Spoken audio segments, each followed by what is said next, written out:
Хаан байхгүй. Сайн байна уу? Би энэ аутизмтай хүүхэд болон хэлтэй хэл ярианы хоцрогдолтой хэл дарахгүй байгаа тийм хүүхэдтэй байсан. Хэрхэн давж гарсан агцтай одоо сургуульд ороод хоцрогдолгүй мужтайжгүй суралцж байгаа. Арга барилаасаа хуваалцах гэсэн юм. Тэгээд бусад хүүхдүүдийн адил бие даасан хүн болохын тулд бид нар бүгдээ зүтгэж байгаа. Тэгээд тийм байхад би одоо ч гэсэн миний хүүхд сайжирсан ч гэсэн би одоо цаашдаа бас надад хийх өчнөө олон зүйл байгаа хгүй хүүхдийнхээ төлөө. Одоо нэг тийм тодорхой нэг гайвуу төвшин төрчөө тэрнээсээ бас дээшлэхгүй бол бас л хоцрогдох магадлалтай анзаархад бол тэгээд одоогийн байдлаар маш дайггүй бусдтайгаа үлнийх батлан алхаад байна. За тэгээд би юуны тухай ярих вэ гэхээр манай хүүхдүүд угаас хэлд ороогүй байсан. Одоо 4 настайгаас л дөнгөж аав ээжээ идэх нэг цөөхий төвхтэй байсан. Тэгээд нэгт болохоор би хэлд яаж оруулсан бэ? Хүүхдээ хэлд ороход нь яаж төвчсөн бэ? Тэгээ юу хийсэн бэ? Ямар зүйл хэрэгэлсэн бэ? Тэр тухайгаа ярих болно. Хэрхэн ажилласан бэ? Тэр тухайгаа ярих болно. Хоёрт болохоор бичиж сурах дадал суулгасан. Одоо сургууль сурахад бол ерөөсөө миний ярьж байгаа зүйлүүд бол энэ сургуулийн өмнөх бэлтгэл ажил хүүхдээ бэлдсэн байдал. Одоо та бодлоо бидний хүүхдүүд угаасаа хэл ярианы хоцрогдолтой, аутизмтай үгийн тийм хоцрогдолтой байхад ингээд зүгээр нэг бага ингээд багшд очиод нөгөөд тэгээ адилхан хөл нэглэлээд сурч болов. Тэгээд гордод тэгээд чадахгүй хахаар урам хугараад уйлаад дуулаад байхаас илүүтэйгээр өмнө жоохон бэлдэх хэрэгтэй. Мэдээж зүгээр эрүүл хүүхэд хүртэл сургуульд ороод үсэг сурах бичих маш хүндээдэг. Яаж зодоонуудтай уур уцаар тийм юм болдог үлээ. Тэгэхэд бидний хүүхдүүд хоцрогдолтой хэвээрээ сургуульд орох юм бол бас л бүр илүү хоцрох болно. Тэгээ илүү сэтгэл санааны хүнд байдалд орох болно. Тэгэхээр миний хувьд бол та нартай үйл зөвлөхөө гэхээр сургуулийн өмнөх бэлтгэлийг заавал хийгээрэй. Би бол одоо түрүү жилээс эхэлж бичүүлж сургасан. 5 настайгаас нь түрүү жилийн өдийгөөс гэхээр 9 сараас 5 настайгаас нь яг сургууль сурж байгаа юм шиг бичүүлэх өдрөө болгон бичүүлэх дадал унших дадал суулгасан байгаа. Тэгээд яаж хийснэ ямар үйл явцаар явснаа бас тайлбарлаж хуваалцах болно. За нэгт хэлд оруулахад нь дэмжлэг үзүүлсэн, хоёрт нь бичиж сурах дадал суулгасан, гуравт нь унших дадал суулгасан. Одоогоор манай хүүхд сургуульд орохоос өмнө 35 үсгээ үзсэн. Гэхдээ ишчээ зөөлний тэмдэг хатуухийн тэмдгийг бол эргээ мартсан байлаа. Тийм өгүүлбэрт нэг ороод авахгүй зүгээр үгүй ави гэдгийг бол шууд авья гэдэг нэг хатуугийн тэмдэг зөөлний тэмдгийн үүргийг нэг сайн мэдэхгүйгээр зүгээр уншаа сурсан байна. Жишээ нь зөөлний тэмдэг харь гэдэг хариу мөрөө гэж уншдаг тийм. Зүгээр зөөлний тэмдгийг ийгээр уншиж сургасан байгаа. Би өөрөө нэгдүгээр ангид байхад манай ээж ингээд багштай минь уулзгаад танаа хүүхд ерөнхийдөө тажгүй. Гэхдээ одоо энэ зөөлний тэмдгийг уншиж чадахгүй байгааг нь амар энгийнээр ойлгуулахын тулд ихний хэмжээнд зүгээр үсгээр уншуулаарай гэд. Тэгээд яг тэрийг бодон хүүхдтэрээ туршаад үсгээр уншуулаад амьдардаг гэдэг үгийг эхлээд манай хүүхд амьдардаг гэж уншингуудаа засаж хэлээд амьдардаг гэж хэлдэг байгаа. Тиймэрхүү ашигласан байгаа шүү. Унших дадал суулгах гуравт. Дөрөвт нь миний хүүхд одоо ямар байгаа цаашид ингээд миний анзаарснаар хүүхдэд маань одоо юу хэрэгтэй байгаа юун дээр нь тулж ажиллах вэ гэдгийг би анзаарсан байгаа. Тэгээд Ер нь бол надтай таарай. За ингээ ийм дөрвөн зүйлийн тухай ярих нь шүү дээ.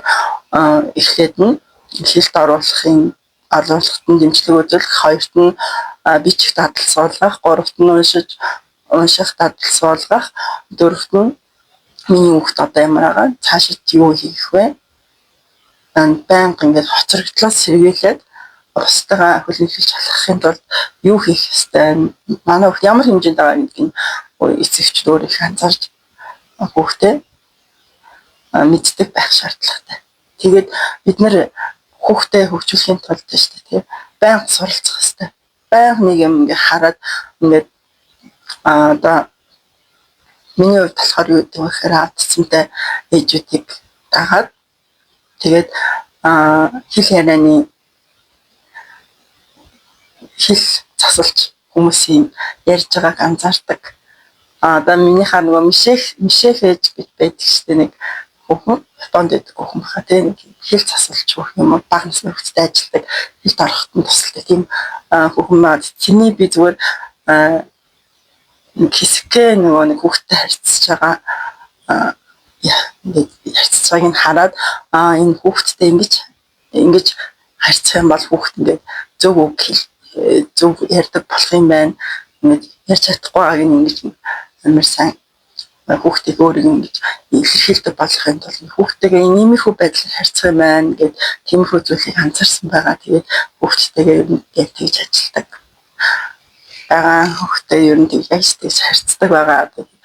Мэддгээс нь илүү ихийг одоо мэдвэл мэдж сурахын тулд хүүхдээсээ мэд чадах болгоныг гаргахын тулд ингээд ээжүүд ер нь их алхам тутамдаа өдөр болгон суралцсан шүү. Би ч гэсэн одоо ингээд суралцаад явж байгаа. За тэгээ эхнийхээс нь ихэд за эхний ээлжинд хэлд оруулахад дэмжлэг үзүүлэх гэж байгаа ч тийм. За 4 настай манай хүүхд дөнгөж аав ээж ахаа ихтэй. Ахаа ихтэй байхгүй юм ба. Батлаарч аав ээжээ идэв уу гэсэн. За тийм байж байгаа. Айгүйх санаа зовж замсан би хүүхдээ ингээ хэлд арахгүй нэгэд санаа зовоод тэгээд нэг кейс ухаад тийм уншиж судалж хагаад ингээд хүүхдийн хэлд оруулахад ингээд туслах тийм карт гэдэг нэг юмнууд яваад тахаар нь тэрийг эхний ээлжинд авсан байгаа. Тэгээд бодсон л доо би хүүхд одоо хэлд оруулахын тулд ярьдаг болохын тулд өгүүлбэрээр ярьдаг те ойлголцдог болохын тулд ингээд өгүүлбэр юунаас бүтдэг вэ? Үгнээс бүтдэг. Тэгэхээр би үгнээс нь хэлэх юм байна гэдэг. Одоо орчин тойрноо байгаа зүйлээ нэрлэж эхлэхээс эхлэх байхгүй юу? Ихсэн байхгүй юу? За тэхийн тулд би гоё сонирхолтой юм гоё зурагтай картнууд 100 ширхтээ карт хөтлөж аваад хамгийн ихний ээлжинд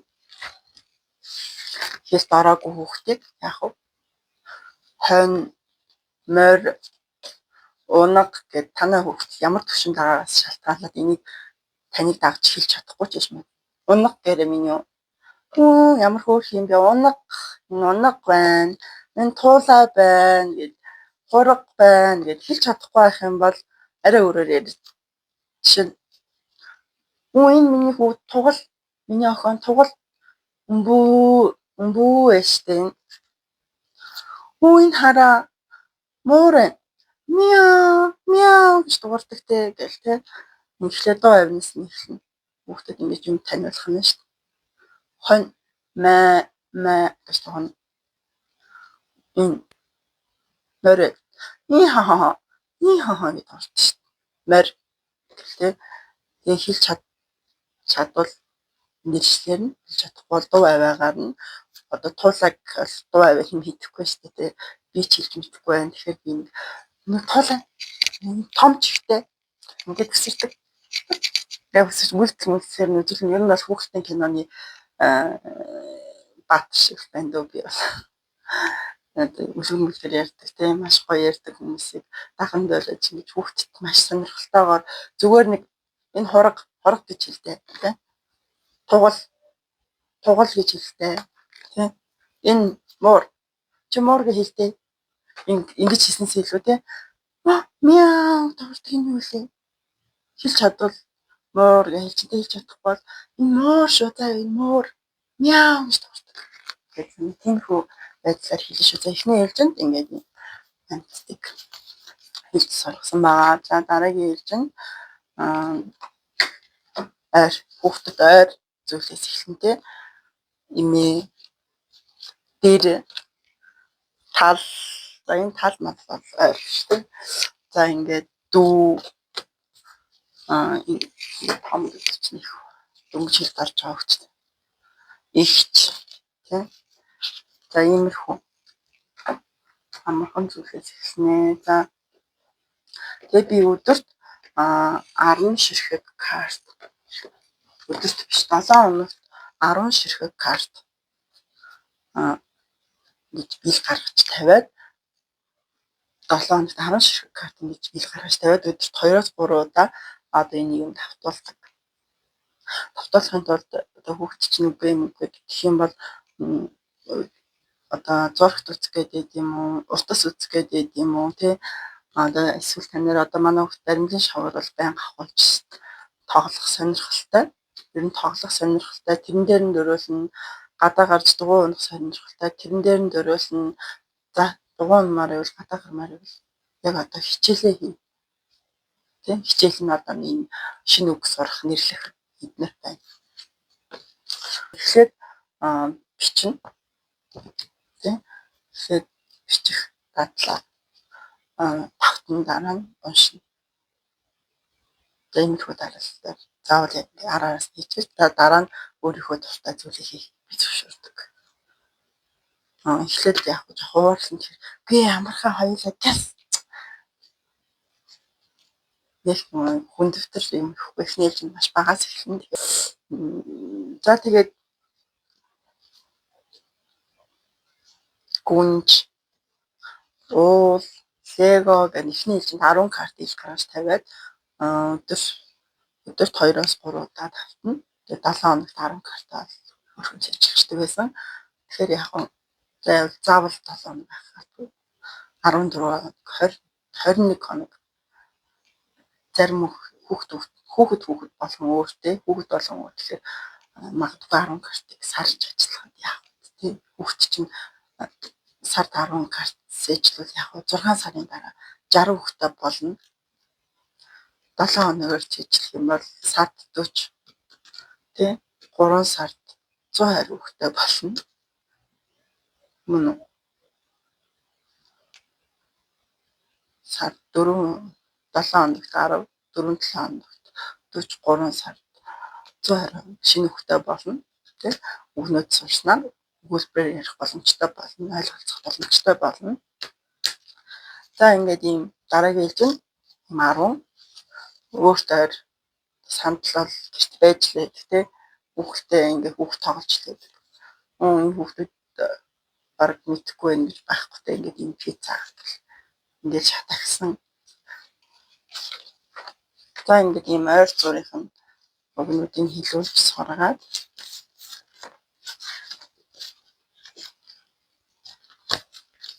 шин бомбог ийм зургтай юм да хүүхдэд маш туртай байдаг.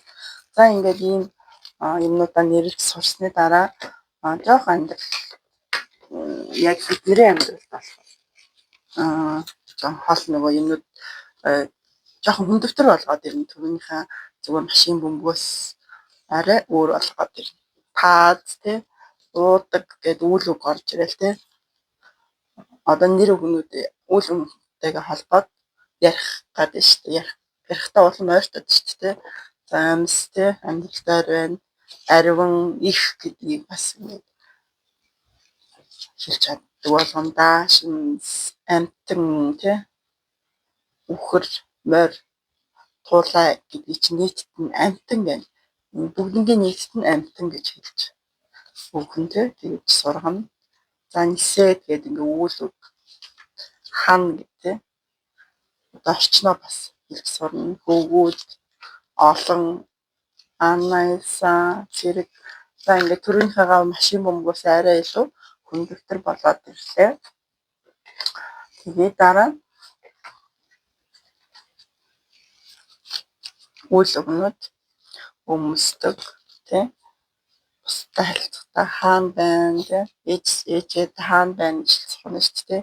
Миний тэр тоглоом хаана байна тий. За ингээ хаамда хөөхөн гэх тий. Дүүн хөөхөн гэж хэлэх тий. Нохой хөөхөн за ингээ бусдад харилцах шаардлагатай болдог тий. Авцтай хүмүүс тоглоё тий. Хүүхдтэй хэлж сурах нь байна. Уралдаа игээл найзтай хэлж сурах нь байна. Өөрт ямар санагдаж байгаагаа илэрхийлж сурах нь байна. Одоо ингээд энэ хүү ингээд юм лэн чинь шар гой өнгөтэй шар юм улаан ногоон шар өнгөтэй ингээд бөмбөг өгч штэ. Энэ охин яаж юм? Баярлаад штэ хардаад нээж баярлаад штэ. Тэгэхээр юу ч хэлэх үү? Баярлаа гэж хэлээд аав тийм ээ. Тэгэл тийм. Зүгээр нэрлж хэлэхээс илүүтэй үйл хөдлөлөөр үзүүлнэ. Сэрчлээ. За. Өө энэ хүүхдээрээ унтсан байж таа. Тэгээд ваа сэрчлээ. Өглөө болчлаа сэрчлээ. Гэл ингэж хэлнэ тийм. Энэ яаж чинь одоо манай хүүхдийг ингэж хэлдэг энэ картыг одоо ч гэжтэй энийг уншаагаас удаж нөгөө бүгднийг нь уншаад дуусчихаар цаашаа хураацсан. Одоо дүүдэн хэрэглэнэ. Гэт цаашаа хураацснаа гаргаж ирээд ингээд хэлж сууж ин л та. Одоо энэ минийг бол хамгийн сүүлд ингээд хэлэлтэй. Энэ ингээд гэрээ цэвэрлгээд уурлаад байна шүү дээ. Тэгээ хүүхд өгч байгаа хэлээ мэдлээ хэлдэг болсон. Эхлээд яах вэ ингэж үгдээс. Энэ хараа энэ хүүхд ингээд гэрээ цэвэрлгээд инэ. Их чинь уурлаад байна шүү дээ. Энэ хүүхд ингээд гараа ингээд юу гэж яш нь өмнө нь юу гэж хэлээ хэлж чадвал мэдлээ гэл те хэлж чадахгүй бол мэдлээ гэж миний хүүхд хэлээ. Дараа нь бол бас хэлдэг болсон юмсан. Ингээ муур ногдсон байгаа байхгүй юу? Тэгээ энэ хүүхд юу гэж алсангүй гэж юм юу гэхнээ хэлнэ дандаа хөөхөн гой тайлбарлаад үе утгын гой ингэж тайлбарлаж өгсөн юмсан дээр энийг амархан хэлж. Ямар ч нөгөө үгийн утгын ингэж ойлгуулахгүйгээр цээжлэх юм бол ер нь бол маш удаан цээжлэх болно. Энэ яаж хувцаа өмсөж чинь энд юу гэж өмсдөг гэж өмсдөг гэж хэлээрэй. Тэгэхээр ийм их байдлаар ажилладаг. Энэ хараа ингээд хичээл ингээд дэвтэр ном тийм чи цүнх бай, ном байна ингээд энэ юу вэ? Энэ хүүхд юу гэдэг юм болоо? Энэ бална шүү. Энэ балны яц юм бол ой миний хаана байна гэж хаана байна гэж бичсэн юм. Балаа хайгаад байгаа юм. Тийм их байдлаар дандаа тайлбарлаж хэлдэг. Энэ нохоо ямар хөөрхөн юм бэ те? Ямар хөөрхөн нохоо вэ? Энэ миний хөөхөн гэж бичсэн байна. Хөөхөн гэж хэлдэг чи. Ийм их байдлаар ажиллах шүү да. За ингээд дараагийн чинь автсантай үстэй ачралтай лераны ачралтай хүмүүс маань бусдаа бас хэлж ярьж чадахгүй учраас харилцаа байхгүй байгаа шүү дээ. Тэгэхээр юмаа нэрлэж сурлаа. Тэг үйл зээжлээ. За дараа нь ингээд өөрийгөө илэрхийлэхдээ маш муу байгаад идэв шүү дээ. Тэгэхээр гомдчихсон. Ингээд гомдчихсон гэж хэлдэг. Гомдчихсон гэж хэл ингээд шууд хэлэх нь бидний хүүхдүүдэд тийм цэжлэхэд хүнд айх болно. Тэгэхээр энэ хараа энэ хоёр хүүхд хоорондоо тоглоод шүү. Өмгөр тоглоод шүү. Тэгээ энэ хоёр хүүхд энэ яагаад үлээд байна? Энэ охинтой тоглохгүй шүү дээ тий. Тэгээ гомдчихсон байна шүү дээ гэдэг нэг тиймэрхүү ингээд дандаа тайлбарлаж хэл. Өгийн утгыг ойлгож тайлбарлана. Тэгэхээр энийг одоо ингээд дараа найзыгаа ч юм уу ингээд ягаад үлээд таах юм бас ингээд бодож үзэх юм шүү дээ. Харилцаа үүсгэхдээ хэрэглэх юм шүү дээ тийм ээ. За ингээд таагаарай л гэнэ. Хэлээрэй.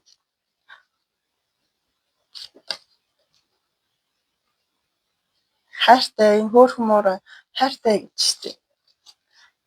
Оо яана энэ хараа ингээд энэ ингээд цэцэг унтсан биш штэ ингээд эвдэрсэн биш штэ. Манай хүүхд аюу эвдэрсэн биш штэ гэж юм хэлдэг. хөл мөлн ингээд юм зогчхороо гिचлээ байна гिचлээ гэх ингээд буруу үг ашигладаг байхгүй юм үгүй миний өвдчлөө гэж хэл дандаа засаж хэлнэ уучлаарай энэ ингээд цэцгийн ингээд савын ингээд унагцсан байж тээ ингээд энэ ингээд уурлж штэ энэ хүүхд юу гэж хэлэх үү уучлаарай гэдэг штэ тийм миний уучлаарай гэлтэй тийм уучлаарай өө энэ хүүхдаараа энэ охин дугуйнаас унтсан байж тээ тэгээ энэ хүүхд юу гэж хэлэх үү гээл ангаагаад ингээд мэдхгүй учраас охин ангаагаад явцсан байна да гэж нэг өрхөн харж байгаа штэ ингээд ерөнхий ингээд хэлж чадахгүй ч байж ингээд ойлгоод байгаа хэрэг. Энэ хүүхд ингээд дугуйнаас унтсан байж тээ. Одоо юу гэж хэлэх үү? Миний туслаач гэж. Тэгээ дараагийн удаа ингээд чинь хэд давтаж гаргаас хэлнэ. 7 хоног давтчихаар 10 үгийг 7 хоног давтчихаар ер нь хэлчихнэ. Цадтлаа энэ арай зөндөө хоол идсэн биш. Энэ цадцсан байж тээ гэсэн зээлж харуулна тийм. Оо энэ хараа ээж нь тэрвэрэд байж тээ. Тэрвэрээ гэж хэлээрээ. Тийм.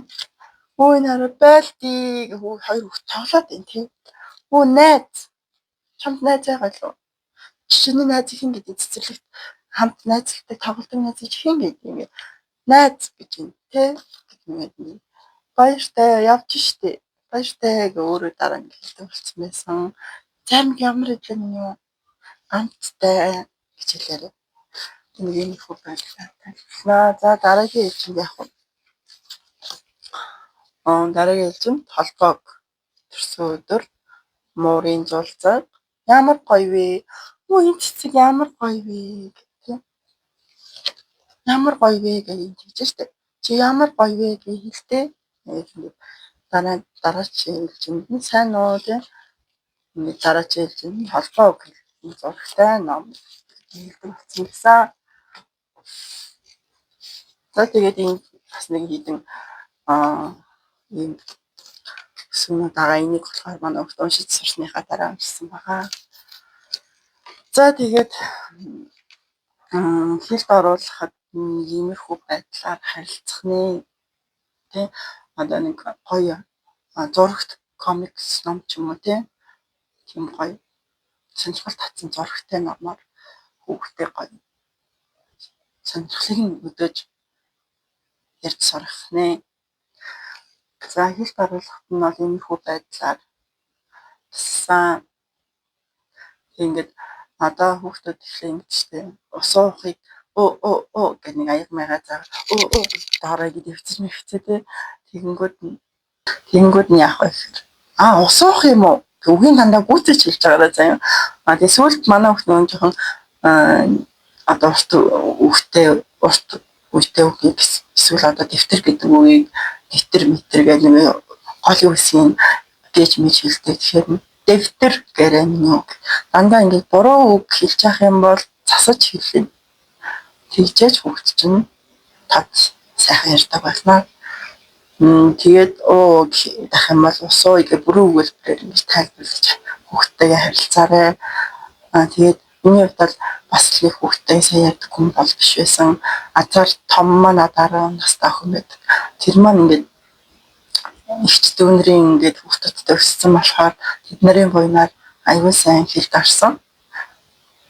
Би болохоор тэдний буйнаар л гэж боддог. Тэрнээс биш бас би ч нэг сайн хүүхдтэйгээ тэр үед анхлан ээжтэй анхны хүүхэд байсан хүүхдтэй нэг сайн ярьдгүү тэг гэртээ хоёулах ингээд аав нь ажилтай тэг хоёулахна байдаг гэсэн азар бас яг нэг хэлд ордог үеэр нь ах эгчнэрийнхээ хүүхдтэй маш сайн хэлд орсон.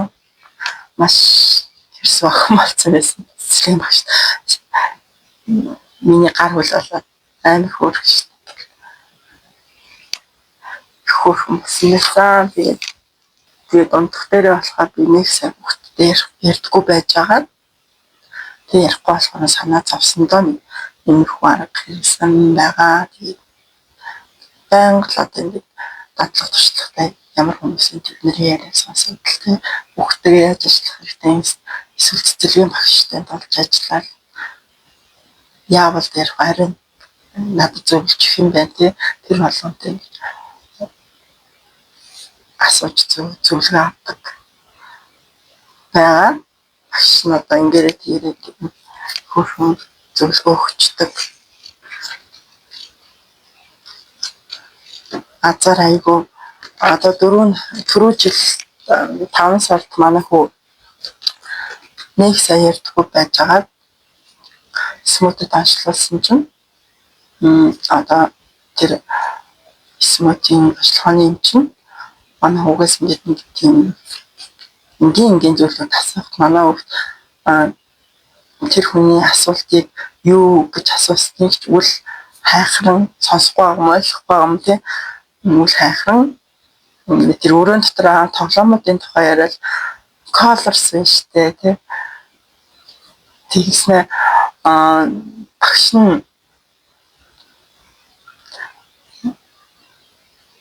нь тэгээд штэ ингээд штэ гэдэг юм эмчтэй тэр эмчийн асуусан тэр юмны тухай ерөөсөө юу ч ярихгүй шал өөр юмуд яриад тийм их байсан юм чи одоо ингээ ганцхан жилийн дотор маш сайжирсан цэцэрлэгийн багш нь маш мундаг багш байсан.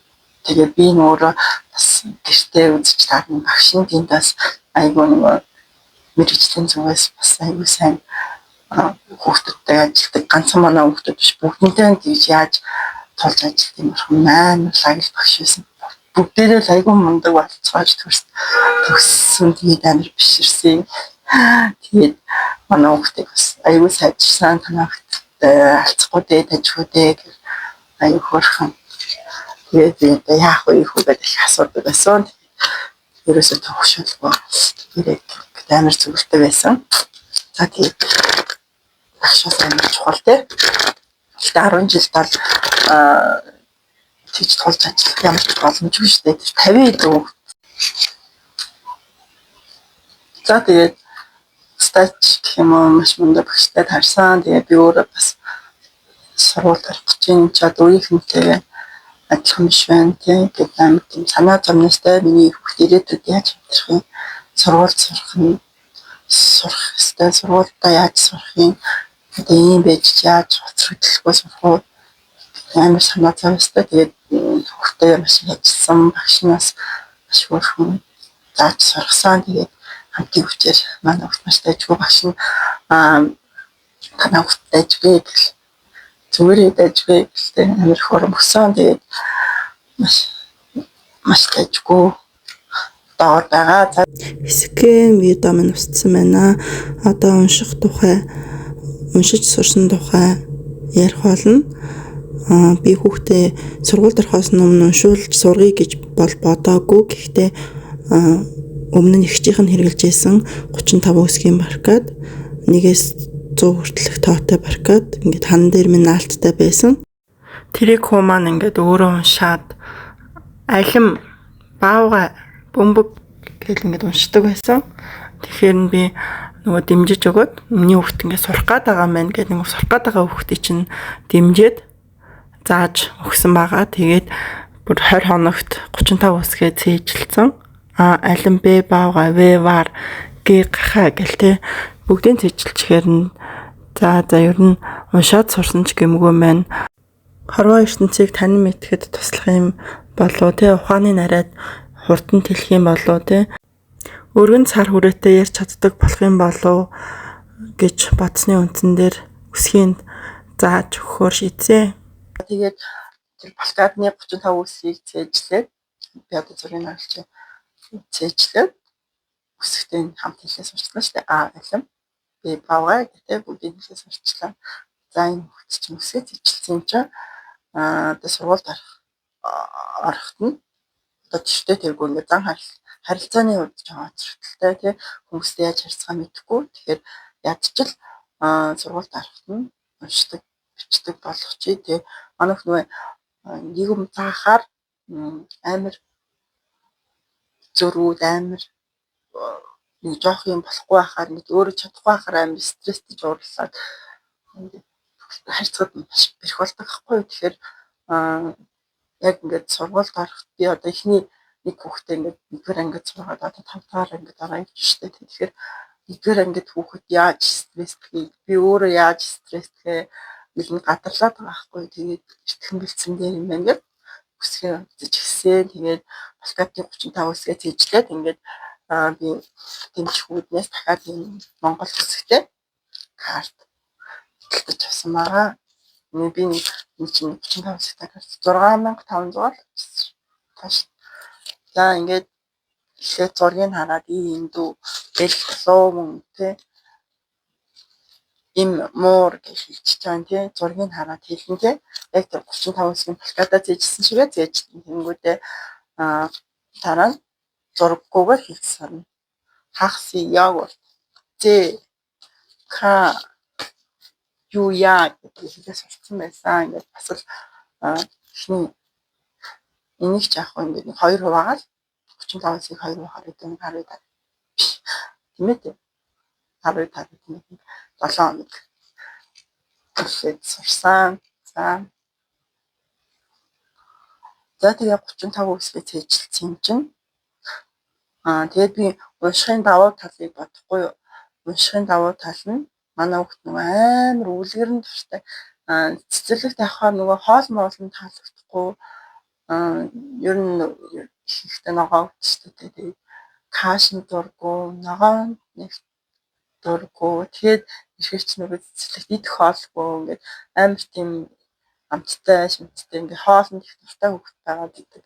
Тэгээд тэрэнд нь болно. Тэгээд 4-5 настай чинь нөгөө тоглохоос илүүтэй бас нэг хичээл хийх болоод ирэнгүүт манай жоохон цэцэрлэгтэй тийм дургүйхан. Тэр нээжтэй амар хоригддургүйхан. Тэгээд явах ёстой юм даа гэж хөрхөн нөөлж болохгүй явна л та. За тэгээ явна.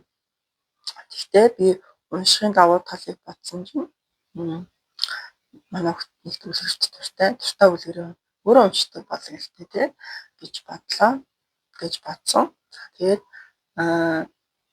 ном бол ертөнцийг таних юу лээ? Юу гэдэг за яг ном бол ертөнцийг танилдаг тий гэж бодоод одоо ном уншаад сурчих юм бол олон зүйлийн тухай өөрөө уншаад мэдчих боломжтой юм аа гэж бодсоо. Тэгээд энэ нь унших тал дээр анхаарч гисэн байгаа. За 35 үсгээ уншдаг болсон юм чинь. Тэгээд ир ор одоо ингэж уншиж сурсан юм чинь тэгээд ир ор одоо нөгөө уншиж сурсан хүүхдийг энийг мэдэх юм бол нөгөө энийг эхлээд би нэрлүүлсэн шүү дээ хэлд оруулахгүй туслах гэдэг энэ уншуулаа нэрлүүлээ сурах юм чинь энэ зураг шаардлагагүй нэрээ. Тэгэхгүй ингээд шууд орго хэлчихдэг. Тэгэхээр шууд ихнэрээ нөгөө шаардлагатай. ир ор бас ингээд ис у су эч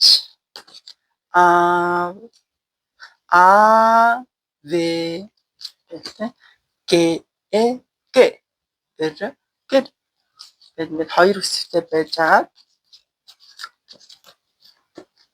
хоёр үсэгтэй байж байгаа. Бас усмас гэж байдаг юм. Би өөрөө бас цэцэлсэн тий байхгүй гарахгүй тийм үү ах ор баян ажиллаж байгаа чи өөрөө шүлэн мөлөч хийжлээ одоо сургууль дараад аяг шүлэг цэжилдэг тэр мөрийг өөрөө цэжилж хүүхд чийжлэх юм биш үү. За тэгээд ах ор гэдэг нэг хоёр хэсэгтэй байсан. Ингээд гурван хэсэгтэй болоод бас ингээд нэг иймэрхүү 10 картыг гаргаж тавиад 7 хоног 14 хоног ажиллуулаад цэжлүүлнэ. Тэг өдөр алгасахгүй маш хөнгөн маш багаар тууштай итгэн чухал шүү. За тэгээд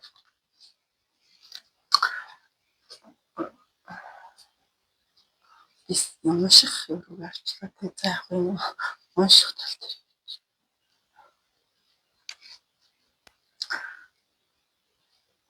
маш том сэдвийг нэг юмд багтаах гэдэг.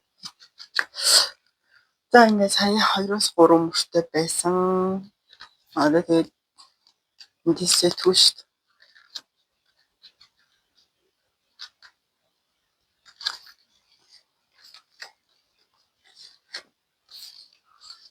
Сая 2-3 мөртөө байсан бол ингээд 3-аас 4 мөртөө болж эхэлнэ.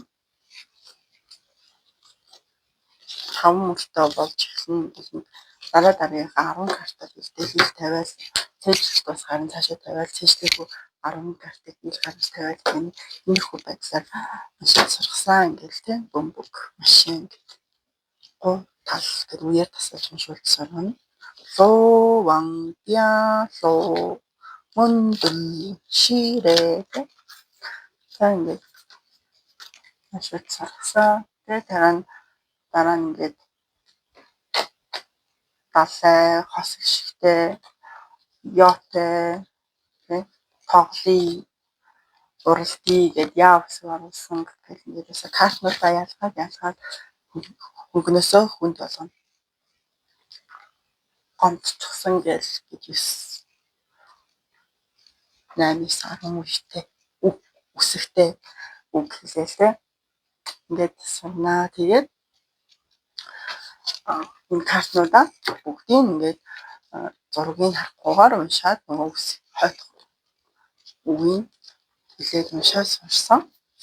Тэгээд дараагийн ээлжинд ийм том үсэгтэй гой зурагтай ном худалдаж авч өгвөл зүгээр энэ нөгөө байнга ингээд өөрөө авч уншаад тэгээд сонирхлон буухаараа орон дээрээ тавингууд дүүн ингээд очдог салгаа хийдэг байгаа. За ингээд тэр үгнүүдээ уншаад картн дээр үгнүүдээ уншаад сурчаар одоо энийг уншин дүү тоглоом гэдэг. Тэгээ энэ ном ингээд дөнгөж уншиж сурч байгаа хүмүүс ном бол ерөөс ингээд үеэр таслах маягтай. Тэгээ өнгөөр ялгсан. Би одоо ингээд тоглоом гэдэг үгийг тог ингээд хөх өнгийн уншаарай.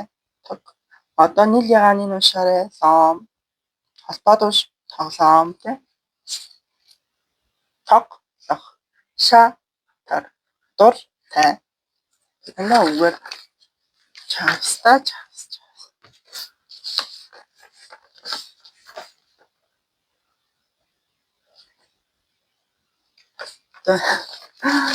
энийг би нөгөө скотчтой наандаа гэдэг скотчтой ингэж өчтөр болсон. Тэгэхгүй наах хаа ядчил дараа нь дүүн уншин штэ тий. За ингээд ийм том үсэгтэй зурагтай үеэр таслаж унших зорилттой өнгөөр ялгсан ном уншин. Дараагийн ээлжинд үлгэрийн ном. Одоо энэ жоохон 2-3 үетэйг дажгүй сайн хурдан уншин. 4-6 одоо 6-7 хит гэх юм тийм урт өгнөд байна бас.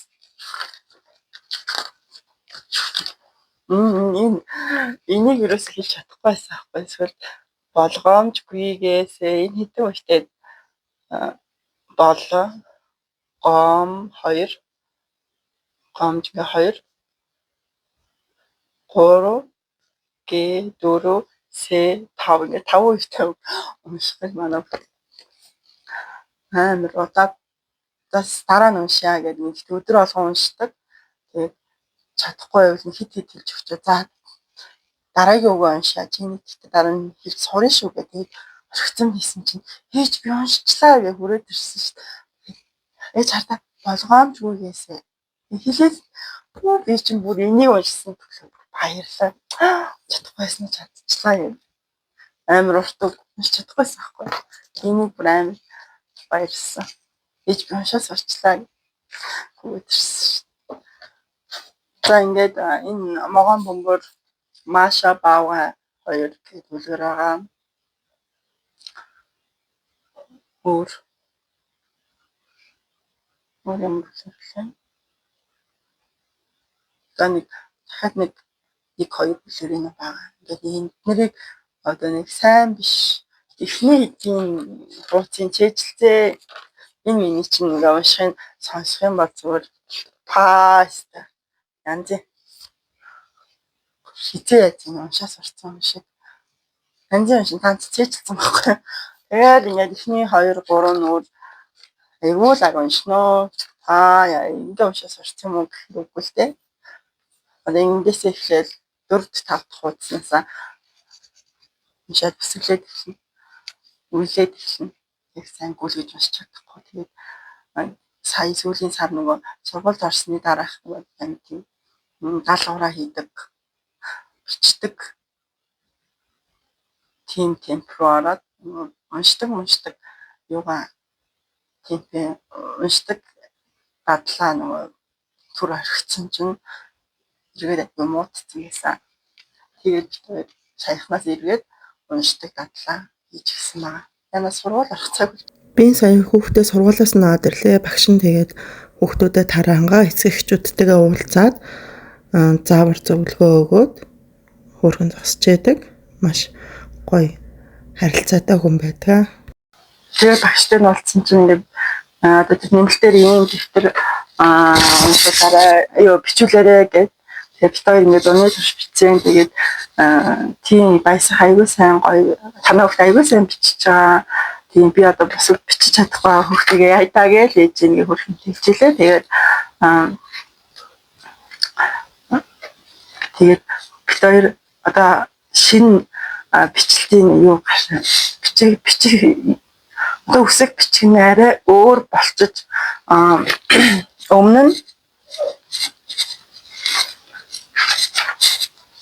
Өмнө нь нөгөө одоо энэ номонд энэ дэвтэр дээр ч гэсэн юм байгаа байхгүй юу?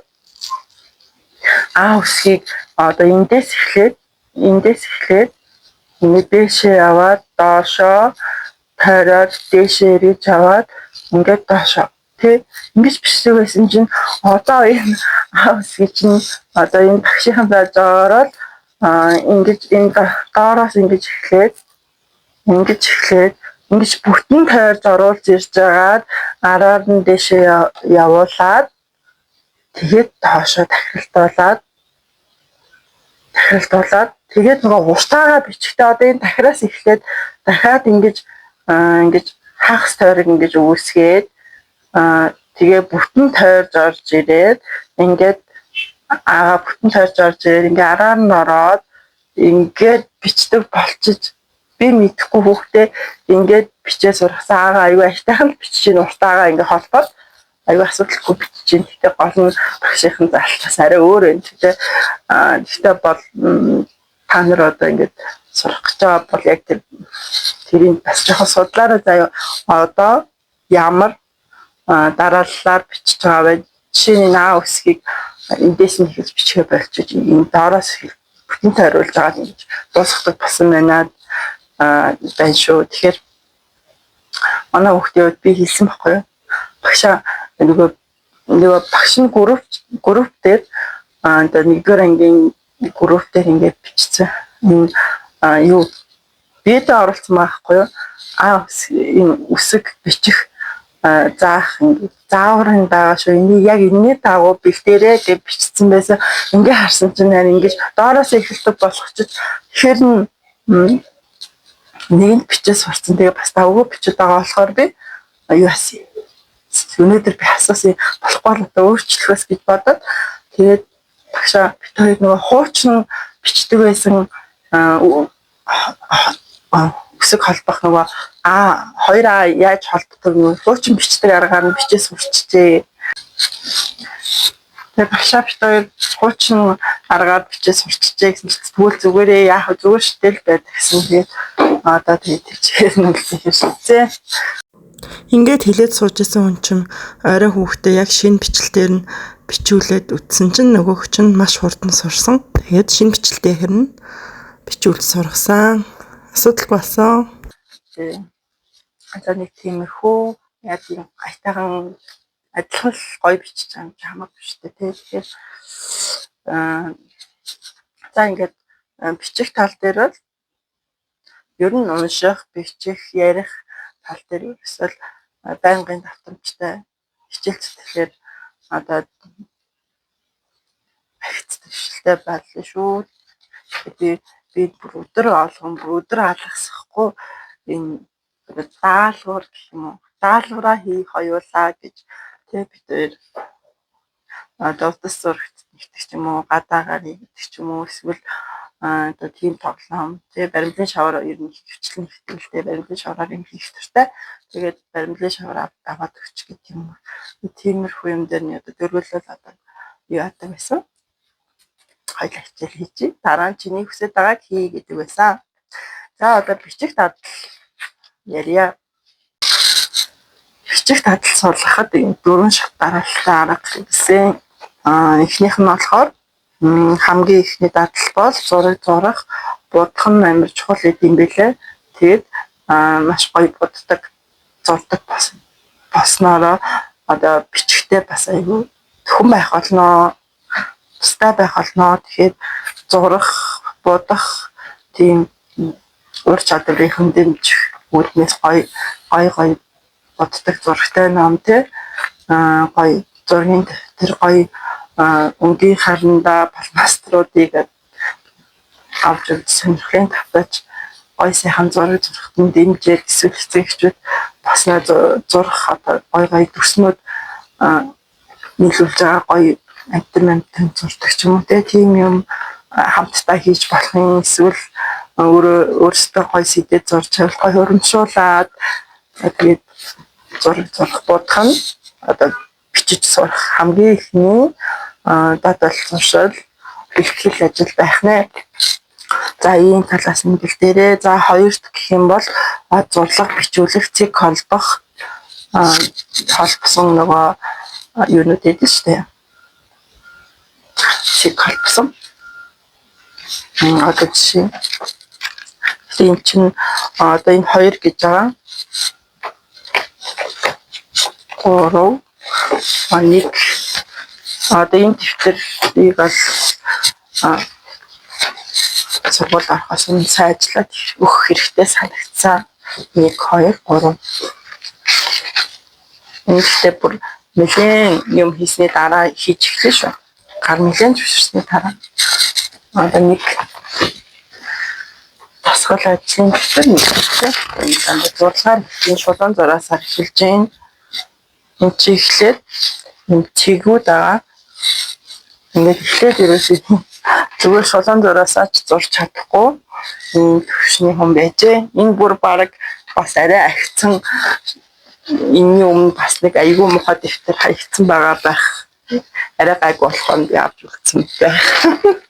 Энэ тэгээд арай гайгүй бас үеийн юм байна шүү. За одоо энэ бүр алаад тавьчих.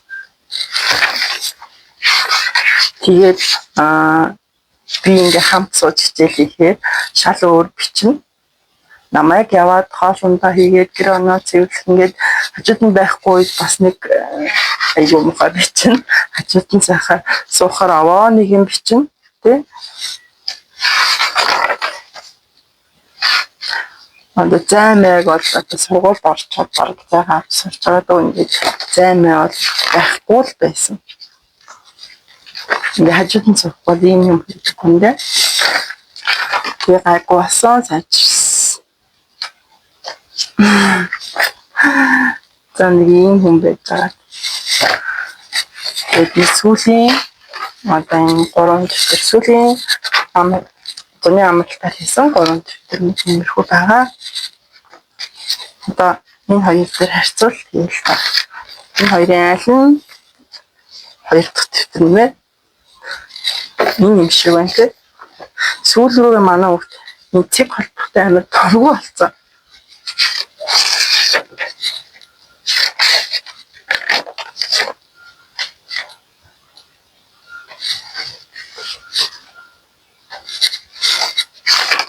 За ингээд цэг холбох гоё зурагтай эхлээд би энэ хэдийн өмнө нөгөө юу ажилласан. Цэг холбох дэвтрийн хувьд болохоор шалгасан зурлагын дэвтрийн хувьд энэ аюул том дэвтэр. Тэгээ энэ одоо энэ ном шиг энэ аюул том номорхуу дэвтэр тэгээд ингээд талтан ингээд будах тийм сонирхолтой зураг мөрөгтэй тийм тэгээд талтан ингээд аюу талаас багахын хэсэгт нь ингээд 4-5 мөртэй зурлах зурх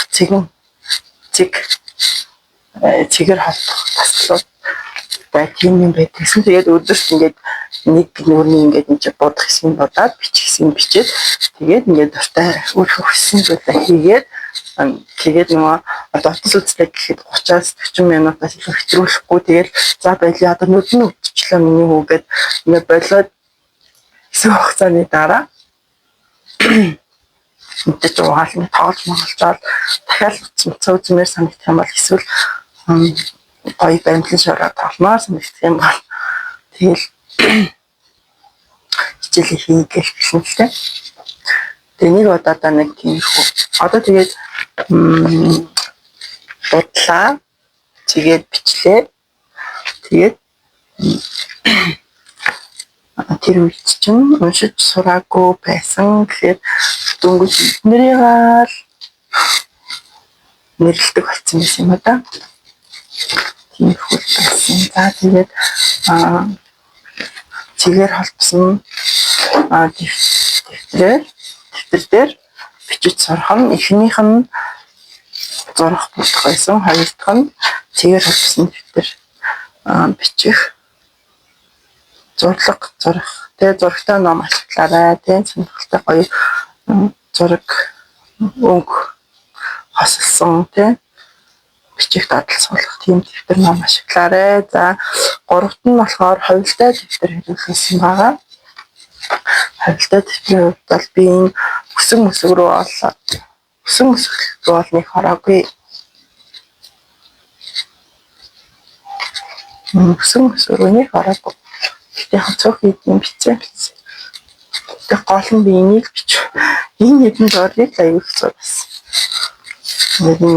Нэг бал нь өөрөө ингээ бичээд зураад зурсны дараа ингээ эргээд яадаг гэсэн.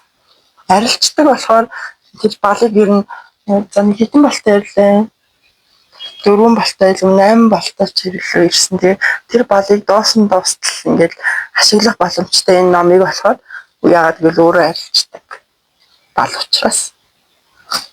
Тэр ингээд нэг жоохон үнэтэй хөдөлгөж авсан санагдав. Энэ ном хаас 23,000-ад 8 ширхэг илүү 4 ширхэг балтай. Одоо тоо монгол хэлний хайлт юм шиг байна. Авсан байгаа. Тэгээд дараа нь нөгөө балын тусна байна уу гэд бал нь хурдан туссан байхгүй. Тэгээд бал нь байна уу гэд байхгүй гэдгсэн. Тэгээд би тэр үед юм захиалдаг байсан. Захиалаад сурцсан байсан бол захиалах байсан баг. Одоо энэ шиг юм захиалж сурцсан байсан бол захиалаад авах байсан баг. Одоо тэр үед бол захиалж чаддаг байсан болоо. Тэгээд нөгөө бал нь дуусаад ингээд архисан даа. Тэгээд энэ дээр болохоор эхний одоо тэр цэг холбох, тэгээд зураг зурхтаа, хоолоо идэхдээ халбаа барихтаа, балаа барихтаа ингээд энэ зураг зурхтаа, харандаа барихтаа, энэ зурлагыг зурхтаа ингээд балаа маш буруу барьдаг. Тэгээл би засаж бариулна. Тэгээл эргэж хараад дахиад буруу барьсан байна. Миний балаа зүг бариараа гэдгийг би бараг хэдэн мянган удаа хэлсэн байх. Одоо тэгээд хэдэн мянган удаа хэлчихсэн яах вэ? Би хэлсэн. Тэгээд маш их хэлэх заах шаардлага гарнаа. Тэгээд хувилтай дэвтэр хэлсэн байгаа. За тэгээд энэ хувилтай дэвтэрэн дээр билээ хийсний дараа балаа айгуувал зүг барьдаг болсон байсан. Тэгэхээр би энэ уцаараа бичлэг хийж байгаа. Тэгээ утасны минь ингээд хөндлөн харуулад камерман өгөөний энэ талд нь байгаа. Би тэгээ өөрийгөө харж ярихад ийшээ харж яриад нөгөө нэг аут цаантай хүн шиг одоо нүдэ харилцаагүй юм шиг яриад байлаа л би түр бичлэг үзсэн чи би өгөн ингээ ярмаар байхгүй тий. Тэр өөрийгөө харж тэр тийм даа шүү. Хялгат байлаарч юм шиг нүдэн харилцаагүй аут цаантай хүн шиг ингэж харагдаад байлаа гэдэг үгчлээ харсан. Би гол яриад угаар явуулчлаа. За хувилтай дэвтэр бичүүлээд балаа зүг барих тийшээ хандцаа. За тэгээд дөрөвт нь болохоор 1-ээс 10 хүртэл тоо бичүүлсэн. Бичүүлж хэлсэн. Энэс бол бас 1-2-ыг бичээд хайсан байгаа. Энэ бол шинэ дэвтэр байна. Шинэ дэвтэр байна. Энэс бол бичээг. За тэгээд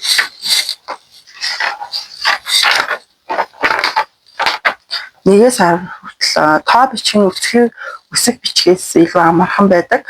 Одоо 1-ээс 10 хүртэл гоё бичээд сурчхад одоо үсгээ бичихэд тустай байх болно. Би энэ өмнө нь бас яг энийг одоо энэ яг ингээд хүүхдийнхаа заргасан хүүхдийнхаа сургасан ингээд энэ ингээд түрүүний ярьсан бүгдийг бичлэг хийж үзсэн чинь маш замбраагүй нэг ярьж тийм бичиг номын хүн биш учраас маш замбраагүй энэ дэс минь яриад маш ойлгомжгүй байсан учраас бас жоохон ингээд 1-2 3 гэсэн юм ихлээд яриа гэдэг старал үсгээд ингээд арай нэг замбраатай болохыг олцсон. Тэгээд бичиж тэмдэглэсэн байгаа уншаад байгаа шүү. За 1-ээс 10 хүртэл гоё бичээд сурчих юм. Сурчхад одоо үсгээ бичих тустай байх болно. Жишээ нь 1-2 ингээд 1-ээс 10 хүртэл бичиж сурчих хэрэгтэй. За нэгийн тоогоо гоё бичиж сурсан байхад одоо үсгээ бичгээд маш тэмтэй байх болно. Одоо нэгийн одоо юу үсгийг ол бичгээ ихтэй ингээд амар их цааргалж исэн. Манай урт нэгийн одоо юу үсгийг ингээд бичгээд амар хэцүү харагдсан. Тэгээд хамгийн хинтэн гэсэн нэгийн тоо шиг их хэрэгтэй байна. Нэгийн тоо шиг ингээд явсан байгаа. Тэгээд дугуйллаа, дугуй дүрсдурлаа, жижигхэн нарийнхан дугуй дүрсдурлаа. Тэгээд тэг 10 гэдгийн артлын ингээд биччих. Тэгээд энэ үсгийг бас ингээд биччих. Тэгээд нэгийн тоо шиг эхлээд жижигхэн дугуй баруун тийш явлаа. Дэшээ доошоо энэ ингэж юу нэгсэгний доотлон гэдэг өсгтэй холбогдсон smile emoji гэдэг чинь нөгөө өөрийнхөө төрстэй. Тэрний ам шиг smile нээж байгаа шиг тийм smile гэсэн нэгийн тоо шиг зурлаа жижигхэн туранхай гэж хэлнэ. Баруун тийш явлаа дэшээ доошоо smile ерөөсөө нөгөө зураас болгоно цааж өгдөг байсан. Тэгээ сүүлрэг өөрөө бичиж сурчиж байгаа. За ингээд нэгийн тоо ингэж ашиглалаа. Хоёрын тоо одоо ч үсгийн том ч үсгийн дээдлийн бичгэд маш хэцүү байх болно. Хэцүү санагддаг юм билээ. Угаасаа бичих чадахгүй байлээ. Тэгээд хоёрын тоо шиг бичихсэн ба хоёрын тоо шиг ингэж хоёрын тоо шиг яваад smile дэшээ доошоо ингээд уусгал ингээд гэвс баг хоёрын тоо шиг тийм нэг тиймэрхүү байдлаар ингээд тоогоо бичиж сурчих юм бол үсгээ бичнэ. Одоо зэвсэнд 3-ын тоо явна. 6-ын тоо шиг гэж зөвлөсөн. Тэгээ жижиг чэвсэг болохоор 7-ын тоо шиг гэж хэлдэг. Үсэг чинь тэгээд нөгөө 10-ын артлын тийг шиг. За ингээд тоогоо бичиж сурчих юм бол үсэг бичгээд амар байх юм билээ. Тоогоо их бичсэн байгаа. Тэгээд би тэрийг бодож бол тоогоо ихлэхгүй зүгээр тоогоо ихлээд бичээд сурсан байсан чинь дараа нь үсэг бичгээд би яг нэгийн тоо шиг, хоёрын тоо шиг гэдэг санааг олж хөртөө бичүүлсэн чинь амар тийм нэгийн тоо шиг те хоёрын тоо шиг тэгээд амар үр дүнтэйгээр ашигласан миний тэр санааг. За ингээд энэ дөрөв аргатай зурах бодох нь ихт хоёрт нь цэг холбосон зурлагын дэвтэр ном ашиглах нь минийхаар бол гуравт нь хувилтай дэвтэр хэрэглэсэн дөрөвт нь 1-ээс 10 хүртэл 1-ээс 10 хүртэл тоогоо бас цэгээр эхэлнэ шүү дээ тийм цэг холбож бичих шүү дээ. Тэгээд цэг холбож бичсний дараа яг өөрөө бичдэг болчоод дараа нь 35 үсгийг биччихсэн байна. За ингээд дээрх дөрвөр ашиглаад бичих дадлаа аваад энэ дээрх 14 аргуудыг стараалан ашиглахдаа өдөрт эхлээд 1-ээс 2 мөр эхний сар 1-ээс 2 мөр 2 дахь сараасаа 2-оос 3 мөр 3 дахь сараасаа 3-аас 4, 4-аас 5 гэдэг дахиад явна. Өөр хүүхдийнхаа хүүхд болон өөр учраас хүүхдийнхаа төвшөнд тааруулаад хүүхдийнхаа чадах чимээгээр нь тэ хит хүчлэхгүйгээр хүүхдийнхаа чадах хэмжээгээр нь ахиулна. Одоо манай хүүхд нь 1-2 сар шаардлагатай байлаа гэж бодоход 1-2 мөрийг бичгэд зарим хүүхдүүд 3-4 мөр бичиж чадах байх. Зарим 1 сар хангалтгүй байх бах те 3-4 сар болох бах. Тэгээд эхлээд угаасаа муухай бичнэ түнтэй эвлэрээрээ манай хүүхд бол бүр ингээд зүгээр нэг тэр игнэ те энэ мөрөн дээр л олж бичих нь хүртэл маш хэцүү байсан. Төрөний ямар хэвтэн дээр харагдаад байлаа да. Солиотой дэше тааш бичсэн гэж байна. Бас аюул сайж бичсэн гэсэн шүү. Ингээд 1-2 мөр яг мөрөө олж бичих нь хүртэл маш хэцүү байх болно. Угаасаа шинэсээ бичиж чадахгүй. Тэгэхээр зүгээр тууштай хичээсний үр дүнд аав ээж хүүхд тийм тууштай хичээсний үр дүнд сайжрах болно. Уурлаж уцаалах ямар шаардлага байхгүй. Яг миний аргыг хэрэглэж байгаа бол уурлаж уцаалах шаардлага байхгүй. Миний арга гэдэг нөгөө сургууль орохоос жилийн өмнө 2 жилийн өмнө 1 жилийн өмнө бэлдсэн байх юм бол бэлдсэн учраас уурлах шаардлага байхгүй. Би одоо түрүү жилийн 9 сараас одоо 5 настайгаас нь бэлдэж байгаа учраас би 2 сургуульд ороогүй учраас надад ч ингэж хэвдэж уурлаж чи наатаа бичсэн байх хэвээр ангийнхан ч бичсэн байна. Тэгээд тиймэрхүү бодол толгойд орчихгүйгээр дараа жил яг тэр гоё сайхан бичих хэвээр энэ жилдээ бол би тэр зүгээр хичээлж тэгээд гараа зөвшөөрөх юм чухал юм болохоор би тэр тэгдэж уурлах ямар ч шаардлага байхгүй гэдэг бодол байгаад тэгээд би ерөөс уурлаж уцаалаад бэ. Гэтэ чадах юм өөрхөн чадах чинээр нь яг ингээд үнэхээр чадахгүй байна уу? Би хүүхдээ амар анзаарсан. Үнэхээр чадахгүй байгаад хийхгүй уурлаад байна уу? Бас хөөрхөн уурлал. Үнэхээр чадахгүй байгаад хийхгүй мэхгүй гэж бодлоо. Амар үед түрүүний юу гэсэн үсгэж амар хэцүү харагдаад бичгүй мэчихгүйгээ суудсан. Тэгээд хүүхдээ амар санацаа. Үнэхээр энэ хүүхэд бичиж чадахгүй болоод шалтгааны тодруулах нь яагаад бичихгүй байгаа юм сайн хүүхдээ уншин ярилцсан чадах чинээгээр ярилцсан ойлголцох хэрэгтэй тийм. Тэр хүүхд маань хэцүү байгаад тийм тэр үсэг хэлэх гэж байгаа зүйл нь хэцүү байгаад чадахгүй байгаад бичих дурггүй байна уу? Эсвэл залхуу хүрээд байна уу? Тийм эсвэл нөгөө тийм аашгүй тийм нэг сонио өдөр байдсан тийм өдөр нь байна уу? Тийм над том хүмүүс ч гэсэн байдаг гэдэг юм. Өнөөдөр ажилдаа амар туртай хэрнээ ажилдаа нэг ямааргүй тийм лазан үе тийм лазан залхуу хөрмөр тэр өдөр нэ нөө гэдэг хүүхдээ ингээд амар ачин. Тэгээд чадахгүй болоод энийг бичихгүй гэж жоохон уурлаад зарлаад байна гэдгийг надад би уншин штэ хүүхдээ уншмал ээж нь таслаа амар амархан заяа та хоёлаа амар гой одоо энэ нарыг нэгийн тааш тийм хаад нэгийн тааш тэгээд нарийнхан эцэг бүдүүн яад бичгээ буруу бич наа чи болж ин та хоёлаа энэ нэгийн таг аюу болчихсон доотлынхаа нөгөө юу хэсэг яриад байгаа шүү доотлын нарийнхан нөгөө оош нэг дуу хэсэг амар бүдүүн хийсэн дээрээс эхлээд энийг жоохон нарийнхан турхаа алга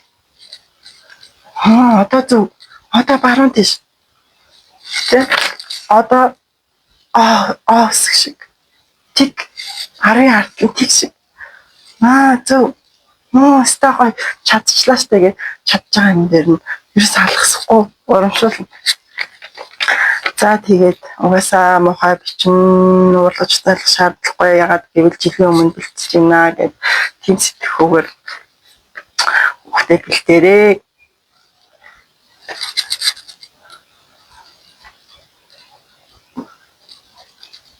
Сургуульд орсон биш арах цаг нь болоогүй ч тэгдэж уурлах ямар ч шаардлагагүй.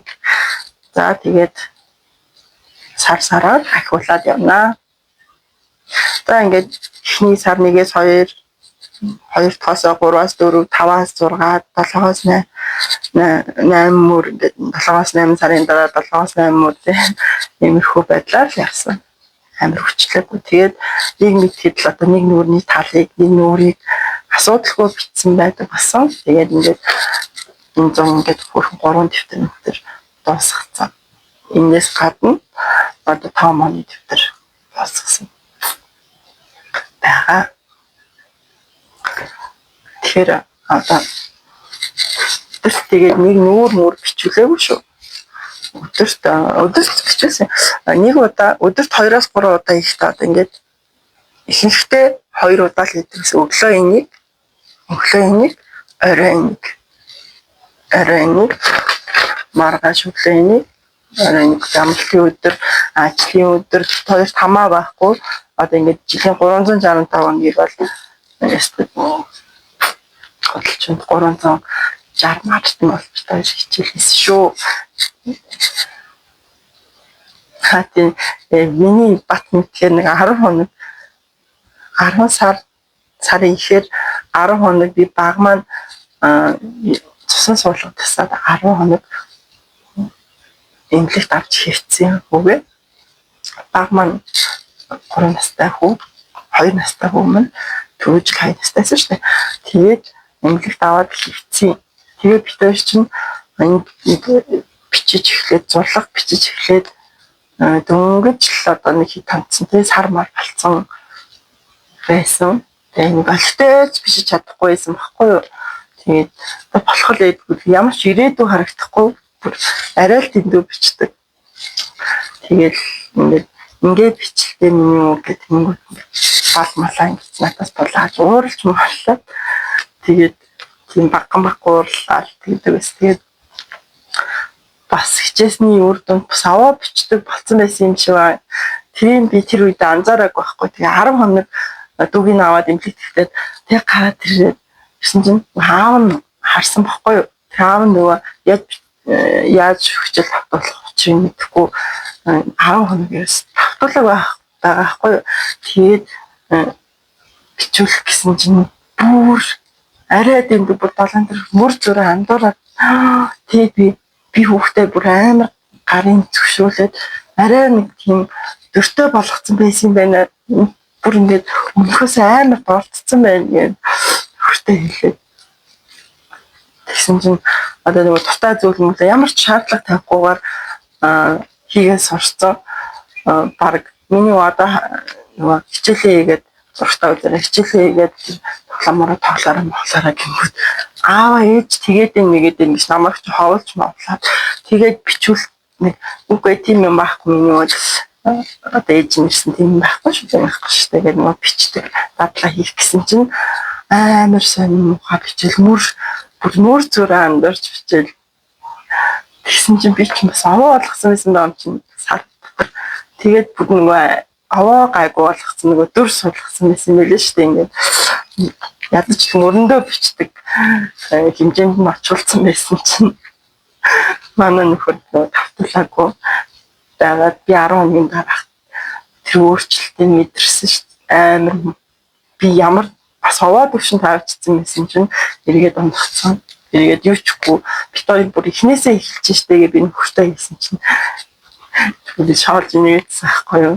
хич нартай хэлээ их батиг уурлаа нөгөө хөхт нь аваа хитайхан болцсон байсан юм байна минь тэгээд би тэгээд хичээлийн хийгээ модулч нэг хэлнээс за тэгээд тэгэхээр ерөөсөө нөгөө тасралтгүй энэгээр одоо сая ярьсан зүйлээр юу ярих гэдэг нь гэхээр тасралтгүй л ерөөсөө өдөр алгасгүй л маш багаар хүүхдэд залхахгүй маш багаар дээрээ би бүр нөгөө хүүхдтэй амир юм тавтаж яриа сурцсан багтаа энэ бичлэгээр бүр аюу их тавцчлаа авчлаарай.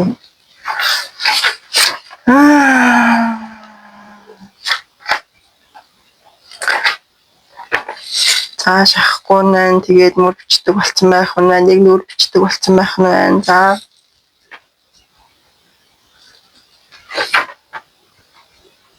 одоо нөгөө тоо бич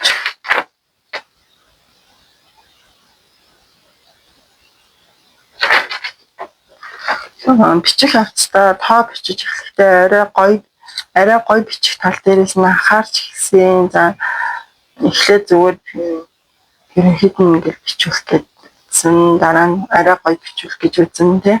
Тэгээд ингээд тоогоо бас дөрөв дээр би жоохон дутуу хэлчихэд ингээд дахиж бичсэнийгаа сая дуртам бичиж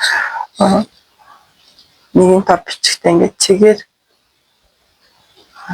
чиглээд ингээд эндээс эхлээд 1 2 3 гэдэг эсвэл дээшээ явлаа доош явлаа гэж үйлдэл алганы хэлээд чигээр халбаж бичихнэ. Хоёрт нь гэх юм бол 2-ын тоогоо бас ингээд чигээр халах нэ.